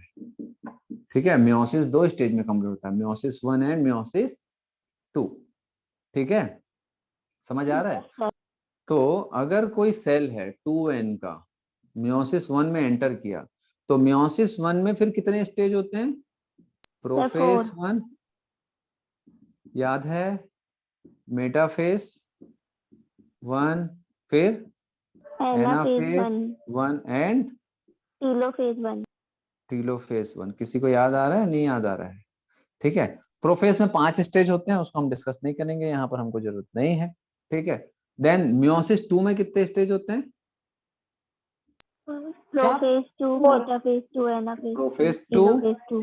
Metaphase 2, anaphase 2 and telophase 2। जिसको नहीं मालूम है लिख लेंगे। ठीक है, देन उसके बाद तो अब मुझे आप लोग बताएंगे कि ये 2n ने एंटर किया, मियोसिस स्टार्ट किया, 2n सेल है, उसने मियोसिस 1 में एंटर किया। ठीक है, कोई 2n का सेल है वो मियोसिस 1 में एंटर किया। आफ्टर टीलोफेज ठीक है, साइटोकाइनेसिस हुआ।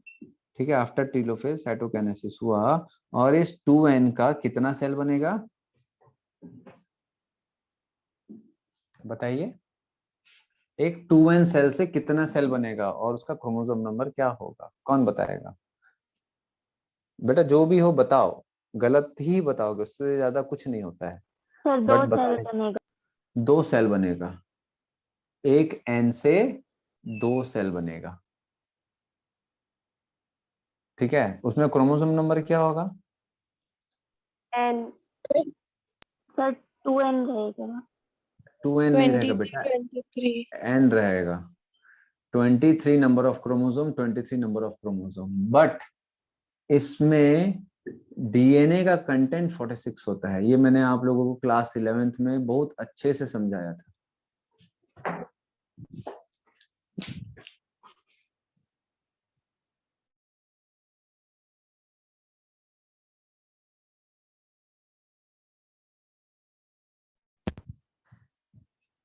क्लास 11th में मैंने आप लोगों को ये जो कॉन्सेप्ट है इसको बहुत अच्छे से समझाया है ना। अगर चाहिए होगा तो वीडियोस उसके मैं शेयर कर दूंगा, वापस देख लेना, ठीक है।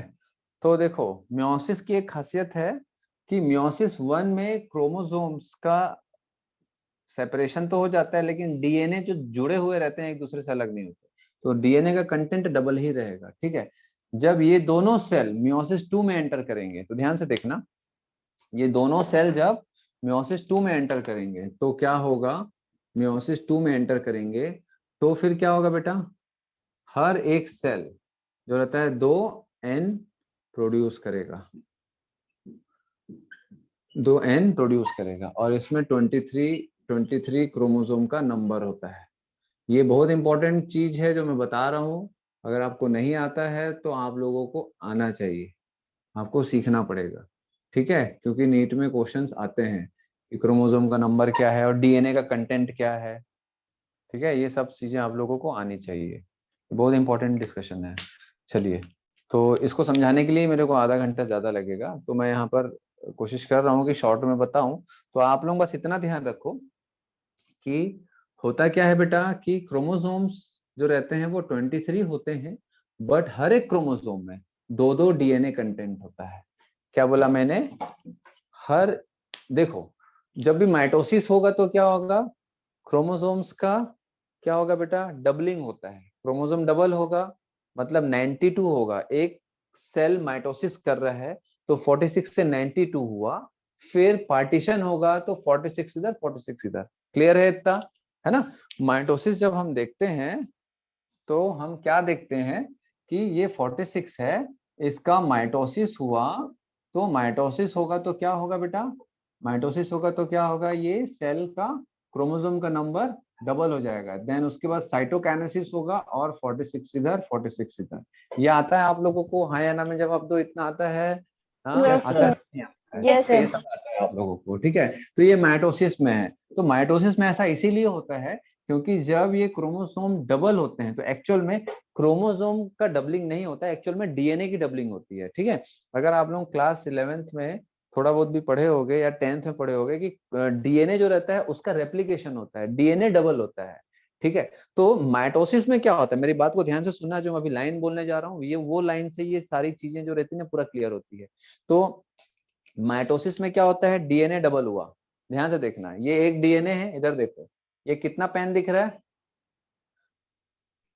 1 कितना कितना पेन दिख रहा है, अरे कितना दिख रहा है भाई, सभी लोग बोलो, एक एक One. दिख रहा है है, सर। One. एक दिख रहा है।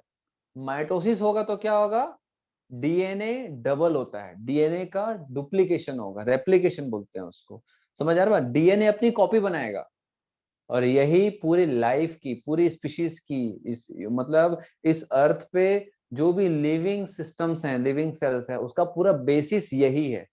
हम सभी लोग जिंदा हैं, हम सभी, ये पूरी लिविंग सिस्टम्स हैं इस दुनिया में, उसका सबसे बड़ा कारण डीएनए का डबल होना है बेटा, समझ आ रहा बात, इस चीज को तो आपको मालूम होना चाहिए। तो ये डीएनए है, माइटोसिस के समय ये डीएनए अपनी कॉपी बनाता है, और ये बना दिया, देखो एक नीला पेन दूसरा नीला पेन बना दिया, डीएनए कॉपी बना दिया, ठीक है। तो 46 डीएनए था, कितना डीएनए बन गया, 92। अब क्या होगा, डीएनए की कॉइलिंग होती है, and coiled DNA structure is known as chromosome, ठीक है। तो chromosome is nothing but a coiled structure, मान के चलो कि जो पतंग उड़ाने वाला जो चक्री होता है उसमें एक्चुअल में काम की चीज क्या होती है, पतंग उड़ाने वाला जो चक्री होता है आप सब लपेटते हैं जिसमें, उसमें काम की चीज क्या होती है जिससे हम पतंग उड़ाते हैं, धागा। तो वैसे ही क्रोमोसोम में एक्चुअल में क्या चीज होता है जो जेनेटिक इंफॉर्मेशन रखता है, क्रोमोसोम में एक्चुअल में क्या होता है, कॉइल्ड डीएनए होता है, और डीएनए ही मेन काम करता है, जो भी है ना, आप और मैं जो ऐसे दिख रहे हैं, हम सोच रहे हैं, हम काम कर रहे हैं, खा रहे हैं, पी रहे हैं, सो रहे हैं, ये सारी चीजें डीएनए के कारण होता है। तो सिंपल सा बेसिक कॉन्सेप्ट है, डीएनए की coiling is known as chromosome, ठीक है। तो अब ये जो डीएनए एक था, माइटोसिस के समय ये डबल हुआ, डबल होने के बाद ये डीएनए या क्रोमोसोम एक दूसरे से अलग भी हो गया, अलग हुआ तो क्या हुआ, आधा इधर आधा इधर, यहाँ तक क्लियर है, जल्दी यस बताओ, सर। Yes, sir. Yes, ठीक है। sir. Sir. Yes, अब sir. जब मियोसिस स्टार्ट होगा तो क्या होगा, अब जब मियोसिस स्टार्ट होगा तो क्या होगा, अब कितना आप लोगों को डीएनए दिख रहा है या क्रोमोसोम दिख रहा है, एक। एक। कितना दिख रहा है? एक ही दिख रहा है। ठीक है, अब ऐसा नहीं बोलना कोई पीछे, सर आप एक पीछे छुपा के रखे हो, कई लोग ऐसा बोल रहे होंगे ना मनी वन में। ठीक है, तो ये एक हमको डीएनए या क्रोमोसोम दिख रहा है, तो मियोसिस में भी डीएनए अपने आप को डबल करेगा। तो इधर देखो डीएनए डबल हो गया, तो अब कितना डीएनए है, कितना डीएनए या क्रोमोसोम है?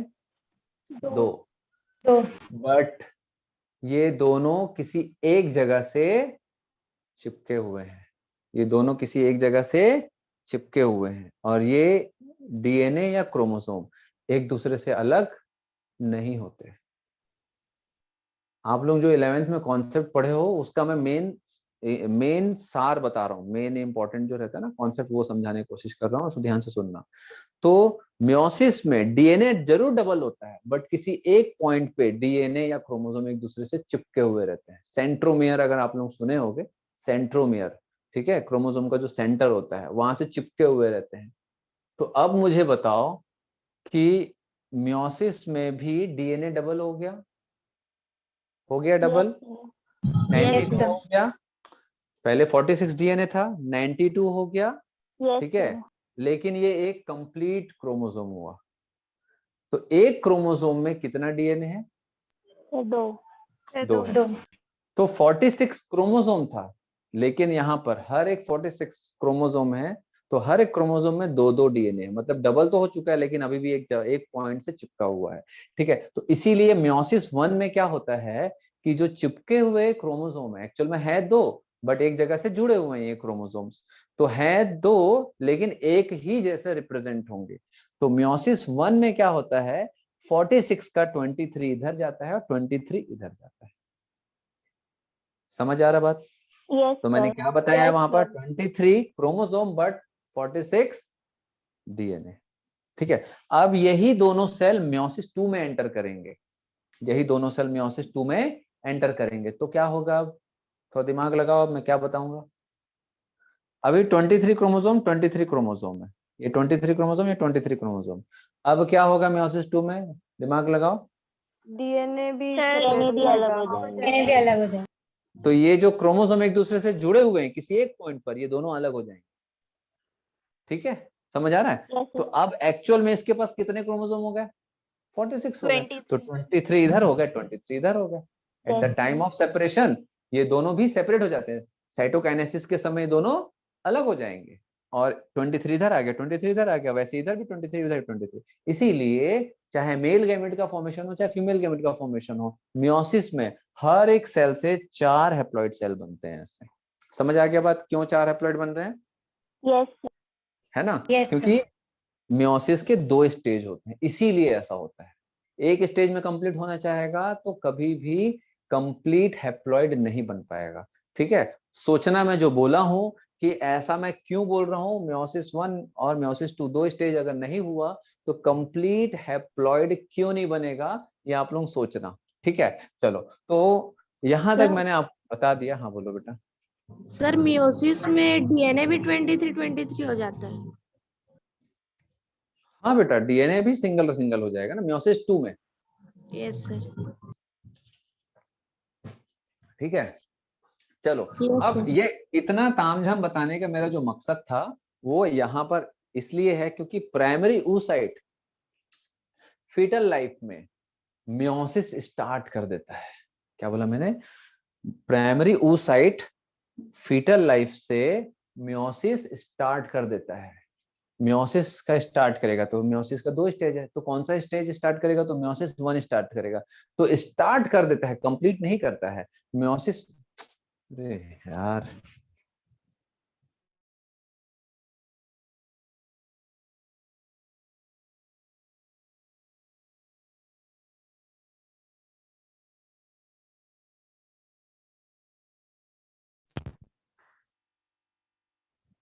हाँ चलिए, तो प्राइमरी oocyte मियोसिस 1 स्टार्ट करता है, लेकिन कौन से स्टेज में है वो, कौन सा स्टेज में है? तो ध्यान रखेंगे, मियोसिस 1 जरूर स्टार्ट करता है बट वो प्रोफेस 1 में आके रुक जाता है।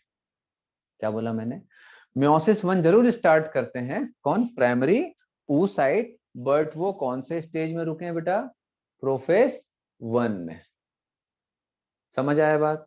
तो अगर मैं आपसे पूछूं कि प्राइमरी oocyte आफ्टर प्यूबर्टी, ये प्राइमरी oocyte अगर ये यहाँ पर आ गया आफ्टर प्यूबर्टी 10 साल बाद, ये प्राइमरी oocyte अगर है ना, ये प्राइमरी oocyte है, ये भी प्राइमरी oocyte है, तो मुझे बताओ ये प्राइमरी oocyte हैप्लॉइड है या डिप्लॉइड है?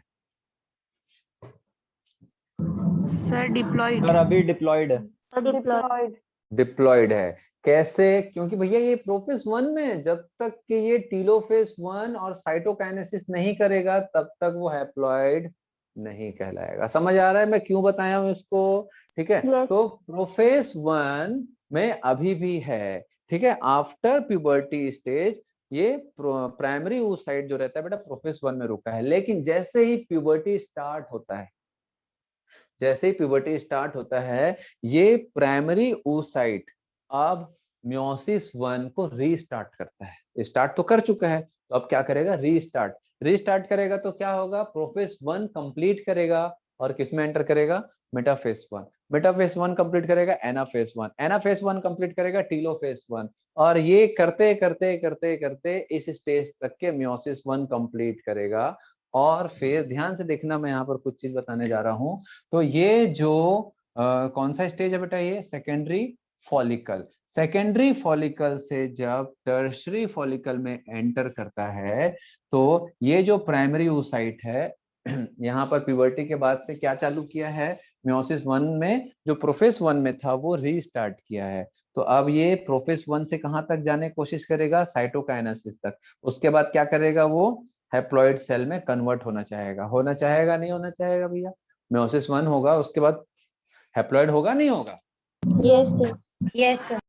ठीक है, तो अब क्या होगा? ये कौन सा स्ट्रक्चर है? Primary oocyte। ये कौन सा स्ट्रक्चर है? Primary oocyte। क्यों बोल रहे हैं? क्योंकि अभी भी ये डिप्लॉइड है। अब क्या होगा? ये प्राइमरी oocyte मियोसिस 1 स्टार्ट कर लिया, अब metaphase 1, anaphase 1, telophase 1, cytokinesis. Then उसके बाद ये जो स्ट्रक्चर है that is called tertiary follicle. Tertiary follicle के अंदर जो सेल होता है वो सेल होता है जो मियोसिस 1 कंप्लीट कर चुका है।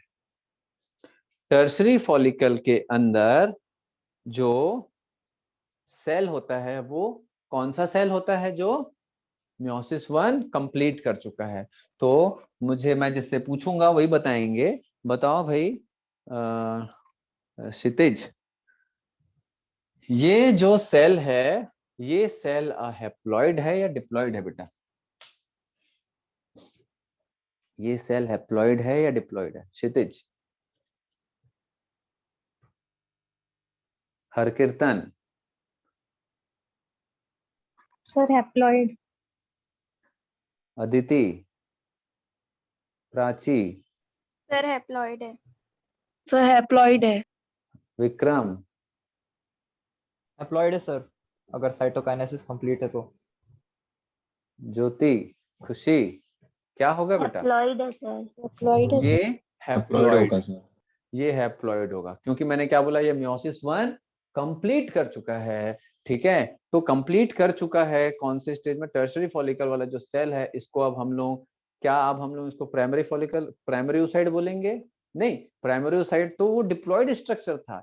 अब ये हैप्लॉइड स्ट्रक्चर है, तो इसका नाम प्राइमरी oocyte नहीं होगा, अब ये होगा सेकेंडरी oocyte। क्या होगा? ये सेकेंडरी oocyte। समझ आ रहा बात आप लोगों को? Yes. समझ आ रहा है? Yes Yes, sir. sir. क्या सेकेंडरी oocyte एक कंप्लीट एग है? क्या एक कंप्लीट फीमेल गैमेट है? No कौन sir. बताएगा? No sir. क्यों नहीं है भाई? सर DNA अभी भी डबल है। क्योंकि इसने मियोसिस 2 कंप्लीट ही नहीं किया है, ये तो सिर्फ मियोसिस 1 कंप्लीट किया है। हैप्लॉइड जरूर है, इसमें क्रोमोसोम नंबर 23 जरूर है, बट हर एक क्रोमोसोम में 2 डीएनए अभी चिपके हुए हैं, जैसे कि मैंने अभी पेन का एग्जांपल देके बताया है। ठीक है, तो अब ये चाहेगा कि नहीं चाहेगा अपने आप को भैया कंप्लीट एग बनाना? क्योंकि फर्टिलाइजेशन सिर्फ कंप्लीट फीमेल एग और कंप्लीट मेल स्पर्म का ही होता है। ठीक है, तो अब ये जो सेकेंडरी oocyte है, ये क्या स्टार्ट करेगा? ये क्या स्टार्ट करेगा? मियोसिस 2 स्टार्ट करेगा। अब मियोसिस 2 स्टार्ट करेगा, मियोसिस 2 स्टार्ट करेगा, स्टार्ट करेगा, प्रोफेज 2 कंप्लीट करेगा और अब आके रुक जाएगा मेटाफेज 2 में। अब मियोसिस 2 स्टार्ट करने के बाद किस में रुकेगा? सेकेंडरी oocyte, मेटाफेज 2 में आके फिर से रुक जाएगा। रुक गया, सेकेंडरी oocyte ने मियोसिस 2 स्टार्ट किया, ग्रेफेन फॉलिकल में आया, और ये ग्रेफेन फॉलिकल में जो सेकेंडरी oocyte है, ठीक है, ग्रेफेन फॉलिकल में भी जो सेकेंडरी oocyte है, ये सेकेंडरी oocyte भी कौन से स्टेज में आके रुका है बेटा? मियोसिस 2 का मेटाफेज 2 में। यहां तक क्लियर है? Yes sir. Yes sir. Yes मैं बहुत स्लो जा रहा हूं क्योंकि मैं जो बोर्ड पे पढ़ाने जा रहा हूं इसके कॉन्सेप्चुअल क्वेश्चन भयंकर आते हैं, ठीक है, और एक बार समझ गए तो जिंदगी में नहीं भूलोगे, नहीं समझे तो रटते रहोगे लेकिन क्वेश्चन नहीं बनने वाला, ठीक है। तो सेकेंडरी oocyte क्या करेगा बेटा? मियोसिस 2 करके मेटाफेज 2 में आके रुका हुआ है। अब वही स्टेज में ये ग्रेफेन फॉलिकल में भी, ये कौन सा स्टेज है? ये ग्रेफेन फॉलिकल। अब आते ही बारी प्यूबर्टी का मतलब क्या होता है? प्यूबर्टी वो स्टेज होता है जिसमें मेल या female animal is ready for reproduction, ठीक है, रिप्रोडक्शन के लिए रेडी है। प्यूबर्टी एज में मतलब जैसे कि मेल है तो वो गैमेट बनाना चालू कर दिया फॉर रिप्रोडक्शन, अगर फीमेल है तो वो गैमेट बनाना चालू कर दिए हैं फॉर रिप्रोडक्शन, ठीक है। तो सीधी सी बात है, रिप्रोडक्शन करना है तो गैमेट का फर्टिलाइजेशन भी होना चाहिए। तो अब क्या होगा बेटा? फर्टिलाइजेशन तभी होगा जब गैमेट प्रोड्यूस होंगे और जहां बनते हैं वहां से बाहर निकलेंगे। तो गैमेट का फर्टिलाइजेशन कहां पर होगा? फीमेल जेनेटल ट्रैक्ट में, ठीक है। मेल एंड फीमेल गैमेट का फर्टिलाइजेशन कहां पर होगा? फीमेल जेनेटल ट्रैक्ट में। तो फीमेल जेनेटल ट्रैक्ट में कहां पर होगा? चलो एक डायग्राम देखते हैं।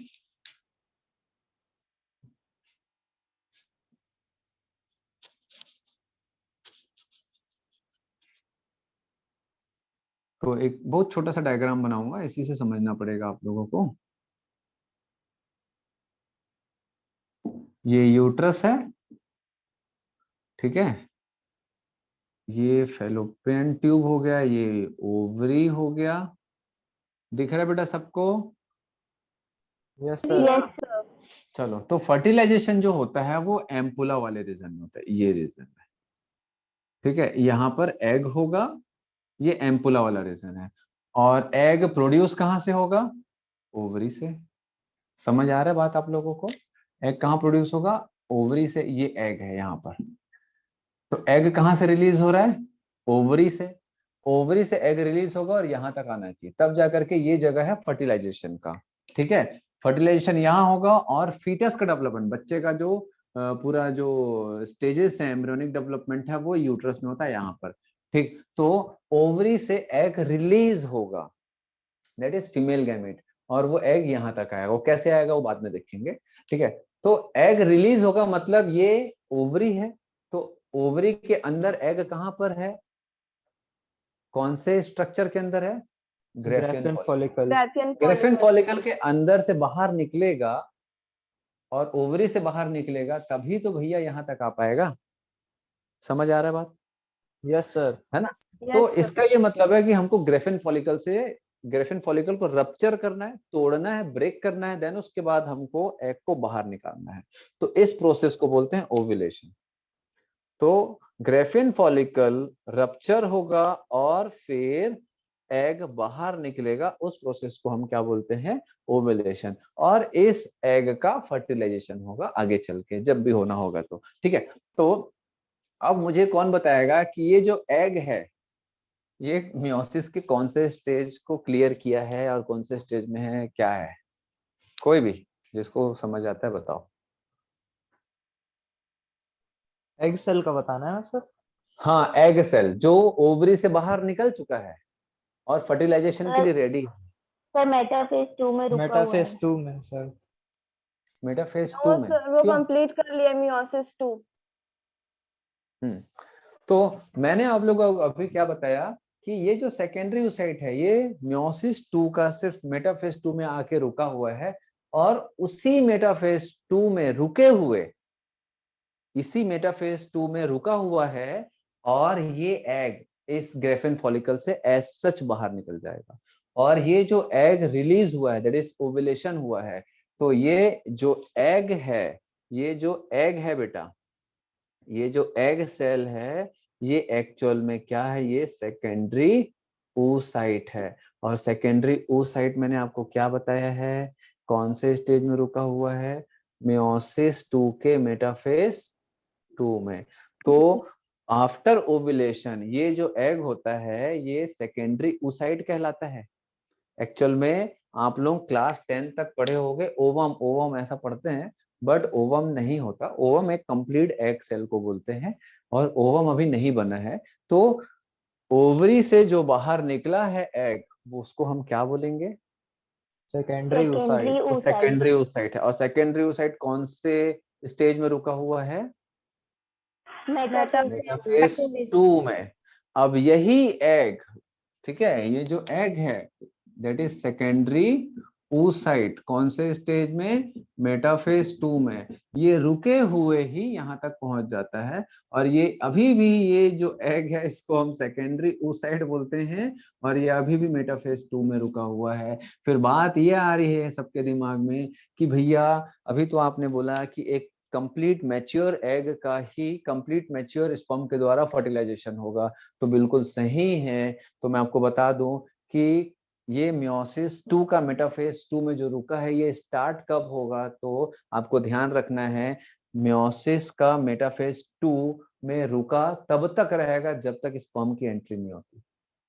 क्या बोला मैंने, मेटाफेज 2 में कब तक रुका रहेगा सर ये सेकेंडरी oocyte या एग, कब तक, जब तक स्पर्म की एंट्री नहीं होती। स्पर्म की एंट्री के साथ में मेटाफेज 2 स्टेज या मियोसिस 2 रीस्टार्ट होता है और साइटोकाइनेसिस कंप्लीट करता है और एक कंप्लीट मैच्योर एग सेल बनता है। समझ आ रहा बात। तो अगर आपसे पूछे कि किसी फीमेल के फैलोपियन ट्यूब में कोई एक एग है, तो भैया क्या वो मियोसिस कंप्लीट कर लिया है, नो सर। नहीं किया है। No, ठीक है, sir. क्या ये एक मैच्योर फीमेल गैमिट है, नहीं है। मैच्योर फीमेल गैमिट है, बट मियोटिकली अगर मियोसिस के पॉइंट ऑफ व्यू से देखें, ठीक है, तो ये मैच्योर नहीं है, कंप्लीट नहीं हुआ है मियोसिस 2। समझ आ रहा बात। तो कब करेगा, at the time of fertilisation. अगर स्पर्म उसको फर्टिलाइज नहीं करेगा तो थ्रू आउट लाइफ वो वैसे ही रहेंगे और डिजनरेट हो जाएगा। ठीक है, आगे मैं मेंस्ट्रुअल साइकिल पढ़ाऊंगा कि क्या होगा अगर ये अगर फर्टिलाइज नहीं हुआ तो इसका क्या होगा, इसका फेट क्या होगा, इसका आगे का भविष्य क्या होगा। ठीक है, तो ये इसी स्टेज में खत्म हो जाएगा। ठीक है, क्लियर हो रहा है। इसलिए मैं बोला था ना एक एक करके ध्यान से देखना, पूरा हौच पौच हो जाता है इसमें। मैं अभी भी इसमें कुछ चीजें नहीं बताया हूं। क्या नहीं बताया हूं, कि ओवरी को कैसे पता चलता है कि मुझे ये काम करना है। ओवरी को कैसे पता चलता है कि मुझे ये काम करना है, मुझे बर्थ से लेके 10 साल तक के इसके बाद आगे नहीं बढ़ना है, मुझे प्यूबर्टी स्टेज से ये काम चालू करना है, वो भी एक एक एग का, वो भी एक एक प्राइमरी oocyte या एक एक प्राइमरी फॉलिकल को बस पकड़ के आगे करना है। ये कैसे मालूम चलता है ओवरी को, हॉर्मोन्स के थ्रू। ठीक है, हॉर्मोन्स। तो ये जो सारा साइक्लिक प्रोसेस है that is all because of hormones. ठीक है, हॉर्मोन्स। समझ आ रहा बात। तो कौन सा हार्मोन सर, आप लोग क्लास 11 में पढ़े हो, एस्ट्रोजन। नहीं बेटा, एस्ट्रोजन प्रोजेस्टेरॉन तो इस समय बना ही नहीं। जिस लेवल का एस्ट्रोजन प्रोजेस्टेरॉन की आप बात कर रहे हो, एस्ट्रोजन प्रोजेस्टेरॉन तो अभी बना ही नहीं। एस्ट्रोजन प्रोजेस्टेरॉन कहां से बनेगा, जब ये प्यूबर्टी के बाद बनता हाँ प्यूबर्टी के बाद बनता है। ठीक है, ये स्टेज में आएगा तब। हाँ, FSH एंड LH। तो क्लास 11th में आप लोग पढ़े होंगे। इसको पहले ना स्क्रीनशॉट ले लो और एक शॉर्ट नोट्स बना लेना जैसे मैं बताते गया हूँ।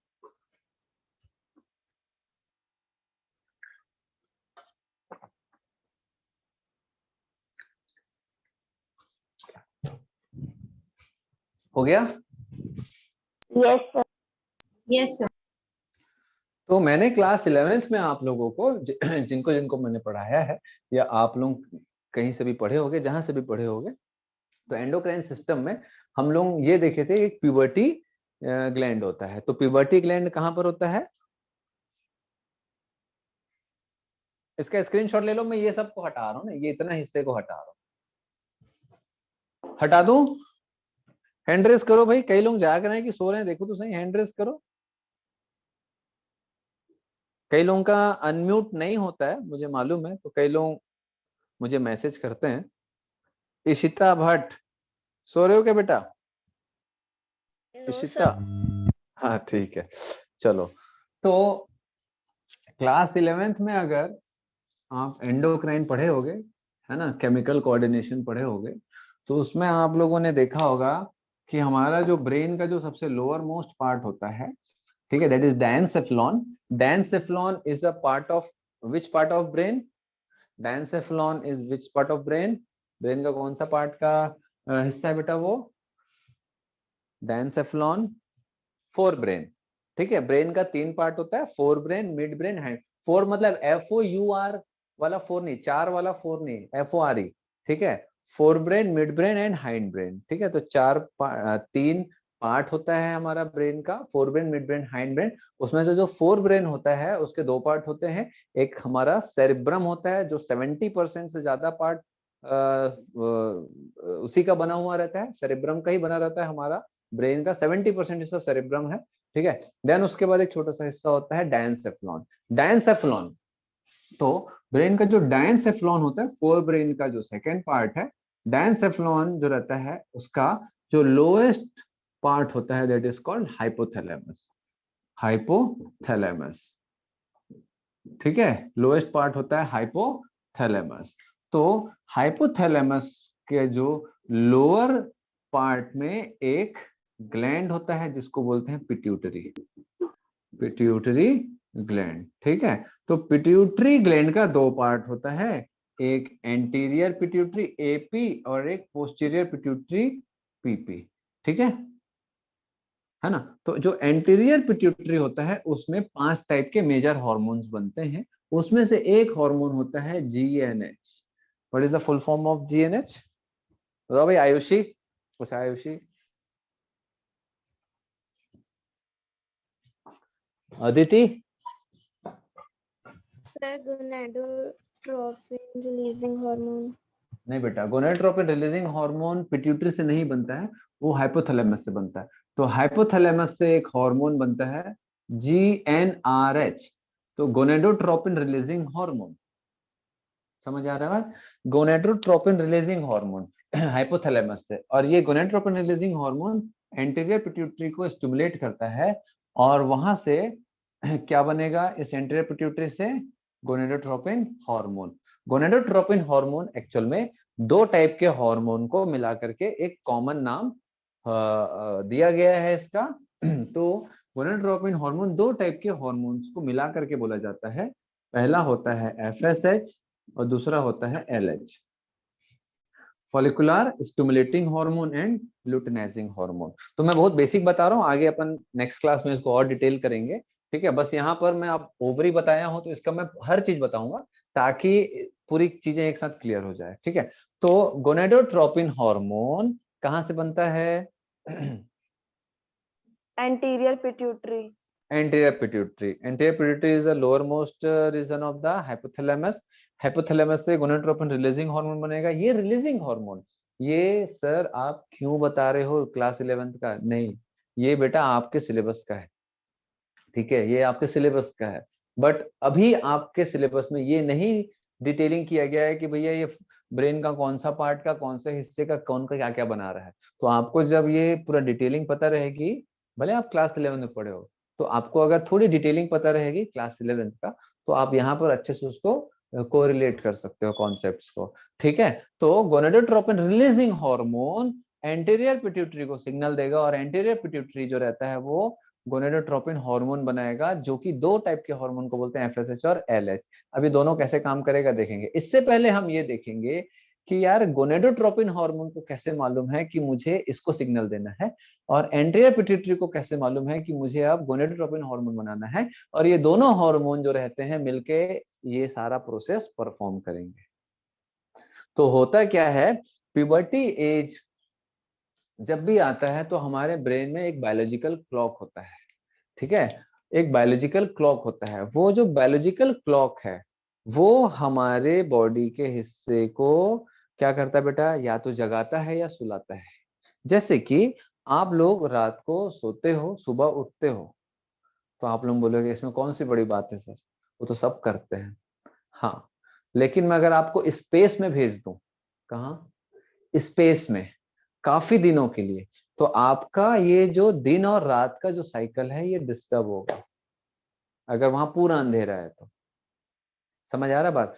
तो हमारा ब्रेन जो रहता है उसमें जो बायोलॉजिकल क्लॉक सिस्टम्स होते हैं, ये हमारे सोने उठने से लेकर के प्यूबर्टी एज को चालू करना, इवन मेंस्ट्रुअल साइकिल जो फीमेल में होता है उसको भी वो रेगुलेट करता है। तो हमारी बॉडी में कोई भी चीज चालू करना है, बंद करना है, साइक्लिक प्रोसेस है, उसके लिए हमारे ब्रेन में एक सिस्टम लगा हुआ है, उसको बायोलॉजिकल क्लॉक सिस्टम्स बोलते हैं। वो सारी चीजों को कंट्रोल करता है। तो जैसे ही एक प्यूबर्टी एज आता है, 10 साल, 11 साल, 12 साल, तो वो बायोलॉजिकल क्लॉक सिस्टम क्या करता है, हाइपोथैलेमस को क्या करता है बेटा, स्टिमुलेट करता है। देन आपको बाकी पता है कि हाइपोथैलेमस स्टिमुलेट होगा, देन ये हाइपोथैलेमस ये हार्मोन बनाएगा, और ये हार्मोन इसको सिग्नल देगा, और ये हार्मोन बनाएगा, और ये हार्मोन जो रहता है, दो टाइप के हार्मोन को मिला के बोलते हैं।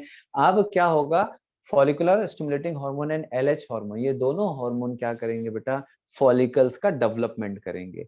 प्राइमरी फॉलिकल से सेकेंडरी, सेकेंडरी से टर्शरी फॉलिकल, टर्शरी फॉलिकल से ग्रेफिन फॉलिकल, देन उसके बाद ये जो एलएच हार्मोन होता है ये क्या करेगा, इस ग्रेफिन फॉलिकल को एक्स्ट्रा ऑर्डिनरी स्ट्रेच कर देगा। ठीक वैसे ही जैसे गुब्बारा है, एक नॉर्मल साइज का है, अगर आपको उसको फोड़ना ही है तो क्या करोगे, तो दो तरीका है, या तो अगर गुब्बारे को फोड़ना है तो क्या करोगे, क्या क्या तरीका है, पिंच कर दो सुई से, समझ आ रहा बात, या तो उसको और फुलाओ जानबूझ के, और फुलाओगे तो क्या होगा, एक स्ट्रेचिंग पॉइंट आएगा, ब्रेक पॉइंट आएगा, उसमें गुब्बारा फट जाएगा। तो वही काम क्या होता है, एलएच का होता है। तो एफएसएच एलएच पहले इस फॉलिकल को स्टिमुलेट करते हैं, इसका ग्रोथ होते जाता है, होते जाता है, फिर एक पॉइंट पे, एक एक टाइम पीरियड पे, है ना, मेंस्ट्रुअल साइकिल में बताऊंगा ये कैसे होता है, यहाँ अपन ज्यादा डिटेलिंग नहीं करेंगे। एक पॉइंट पे क्या होगा, ये एलएच इस ग्रेफिन फॉलिकल को कुछ ज्यादा ही स्टिमुलेट करेगा, जिसके कारण ग्रेफिन फॉलिकल का क्या होगा, क्या होगा, ग्रेफिन फॉलिकल रप्चर हो जाएगा। तो रप्चर होने के बाद क्या होगा, एग वहां से बाहर निकल जाएगा, ठीक है, एग रिलीज हो जाएगा। उसी प्रोसेस को हम क्या बोलते हैं, ओव्यूलेशन। तो याद रखिएगा, ओव्यूलेशन के लिए रेस्पॉन्सिबल हार्मोन, नीट में आप 20 साल पहले के क्वेश्चन उठा के देखोगे और पिछले साल तक का देखोगे, तो आपको ये क्वेश्चन आपको फ्रिक्वेंटली कई बार देखने को मिल जाएगा। क्या, ओव्यूलेशन के लिए responsible hormone is luteinizing hormone, LH. बहुत इंपॉर्टेंट है ये। हम लोग जब नीट की तैयारी करते थे तब से लेकर के आज तक ये आ ही रहे, समझ आ रहा है बात, है ना, तब भी आता था, आज भी आता है, और आगे भी आता रहेगा। क्यों, क्योंकि बहुत इंपॉर्टेंट इवेंट है, बहुत इंपॉर्टेंट इवेंट है ये ओव्यूलेशन, है ना, उसके लिए रेस्पॉन्सिबल हार्मोन पूछता है। क्लियर है यहाँ तक, समझ आ रहा है आप लोगों को? Yes sir. Yes sir. Yes sir. है ना। तो अब इस स्ट्रक्चर को ध्यान रखना, क्योंकि इसी स्ट्रक्चर से एस्ट्रोजन और प्रोजेस्टेरोन सिक्रीट होंगे। तो कौन कौन से स्ट्रक्चर से होंगे, तो ये जो टर्शरी फॉलिकल है और ये जो ग्रेफिन फॉलिकल है, ये दोनों फॉलिकल जो होते हैं ये एस्ट्रोजन हार्मोन बनाते हैं। बहुत इंपॉर्टेंट चीज बता रहा हूं, इसको ध्यान से याद रखना है। Tertiary follicle and Graafian follicle जो रहता है सिंथेसाइज एस्ट्रोजन। समझ आया बात? Yes sir. तो यहाँ पर प्रोजेस्टेरोन अभी नहीं आया है। ओव्यूलेशन के बाद ये ग्रेफिन फॉलिकल एक नया स्ट्रक्चर में चेंज होता है, जिसको कॉर्पस लुटियम बोलते हैं, जिसको मैं मेंस्ट्रुअल साइकिल में पढ़ाऊंगा। यहाँ पर उस चीज को बताऊंगा तो पूरा और ज्यादा हौच-पौच हो जाएगा।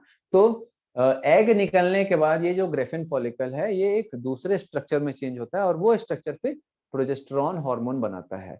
तो मैंने आपको सबसे शुरू में क्या चीज बताया था कि एस्ट्रोजन इज रेस्पॉन्सिबल फॉर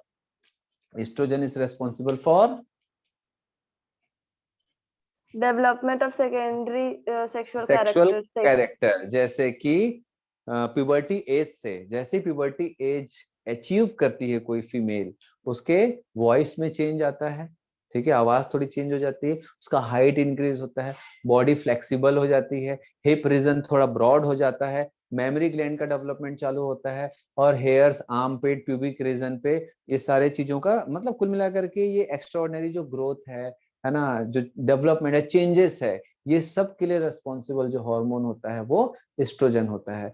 तो इससे पहले एस्ट्रोजन नहीं था इतना ज्यादा कि ये सारी चीजों का सेकेंडरी सेक्सुअल कैरेक्टर का डेवलपमेंट कर सके। क्यों नहीं था इतना ज्यादा?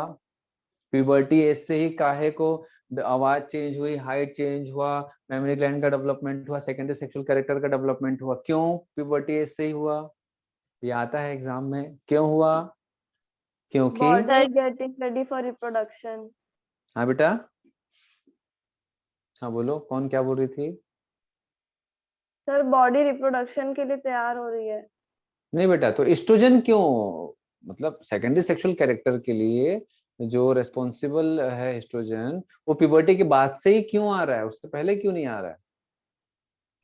सर क्योंकि प्यूबर्टी के बाद से ही टर्शियरी फॉलिकल और ग्रेफिन फॉलिकल बनता है। क्योंकि प्यूबर्टी से ही बेटा मैचुरेशन चालू हुआ एग सेल का, और प्यूबर्टी से ही हर महीने क्या बनेगा भैया, टर्शियरी एंड ग्रेफिन फॉलिकल बनेगा, और इन दोनों से ही एस्ट्रोजन का सिंथेसिस होता है। समझ आ रहा बात? तो बिफोर प्यूबर्टी इसीलिए सेकेंडरी सेक्सुअल कैरेक्टर का डेवलपमेंट नहीं होता है, आफ्टर प्यूबर्टी इसमें ड्रास्टिक चेंजेस आता है, क्योंकि आफ्टर प्यूबर्टी ही ये सारा प्रोसेस होता है, और यहाँ से फिर एस्ट्रोजन बनेगा, और ये एस्ट्रोजन सेकेंडरी सेक्सुअल कैरेक्टर को क्या करेगा, डेवलप करेगा। ठीक है, क्लियर है, इतना समझ आ रहा है? Yes sir. Yes sir. चलो, तो इसको फिर अपन इसके आगे हम लोग नेक्स्ट क्लास में डिस्कस करेंगे, 6:45 हो रहा है, ठीक है। इसको अच्छे से पढ़िएगा, क्योंकि मैं नेक्स्ट क्लास में स्पर्मेटोजेनेसिस और oogenesis दोनों में डिफरेंस बताऊंगा, ठीक है। मेल में स्पर्म कैसे बनता है, फीमेल में तो हम लोग देख लिए हैं, बट उसका जो फ्लो चार्ट होता है वो अपन डिस्कस करेंगे दोनों को कंपेयर करके, ठीक है। तो ये चीजें आप लोग नेक्स्ट क्लास में पढ़ लीजिएगा, है ना? हाँ बोलो बेटा। सर आज की क्लास की रिकॉर्डिंग सेंड कर देंगे?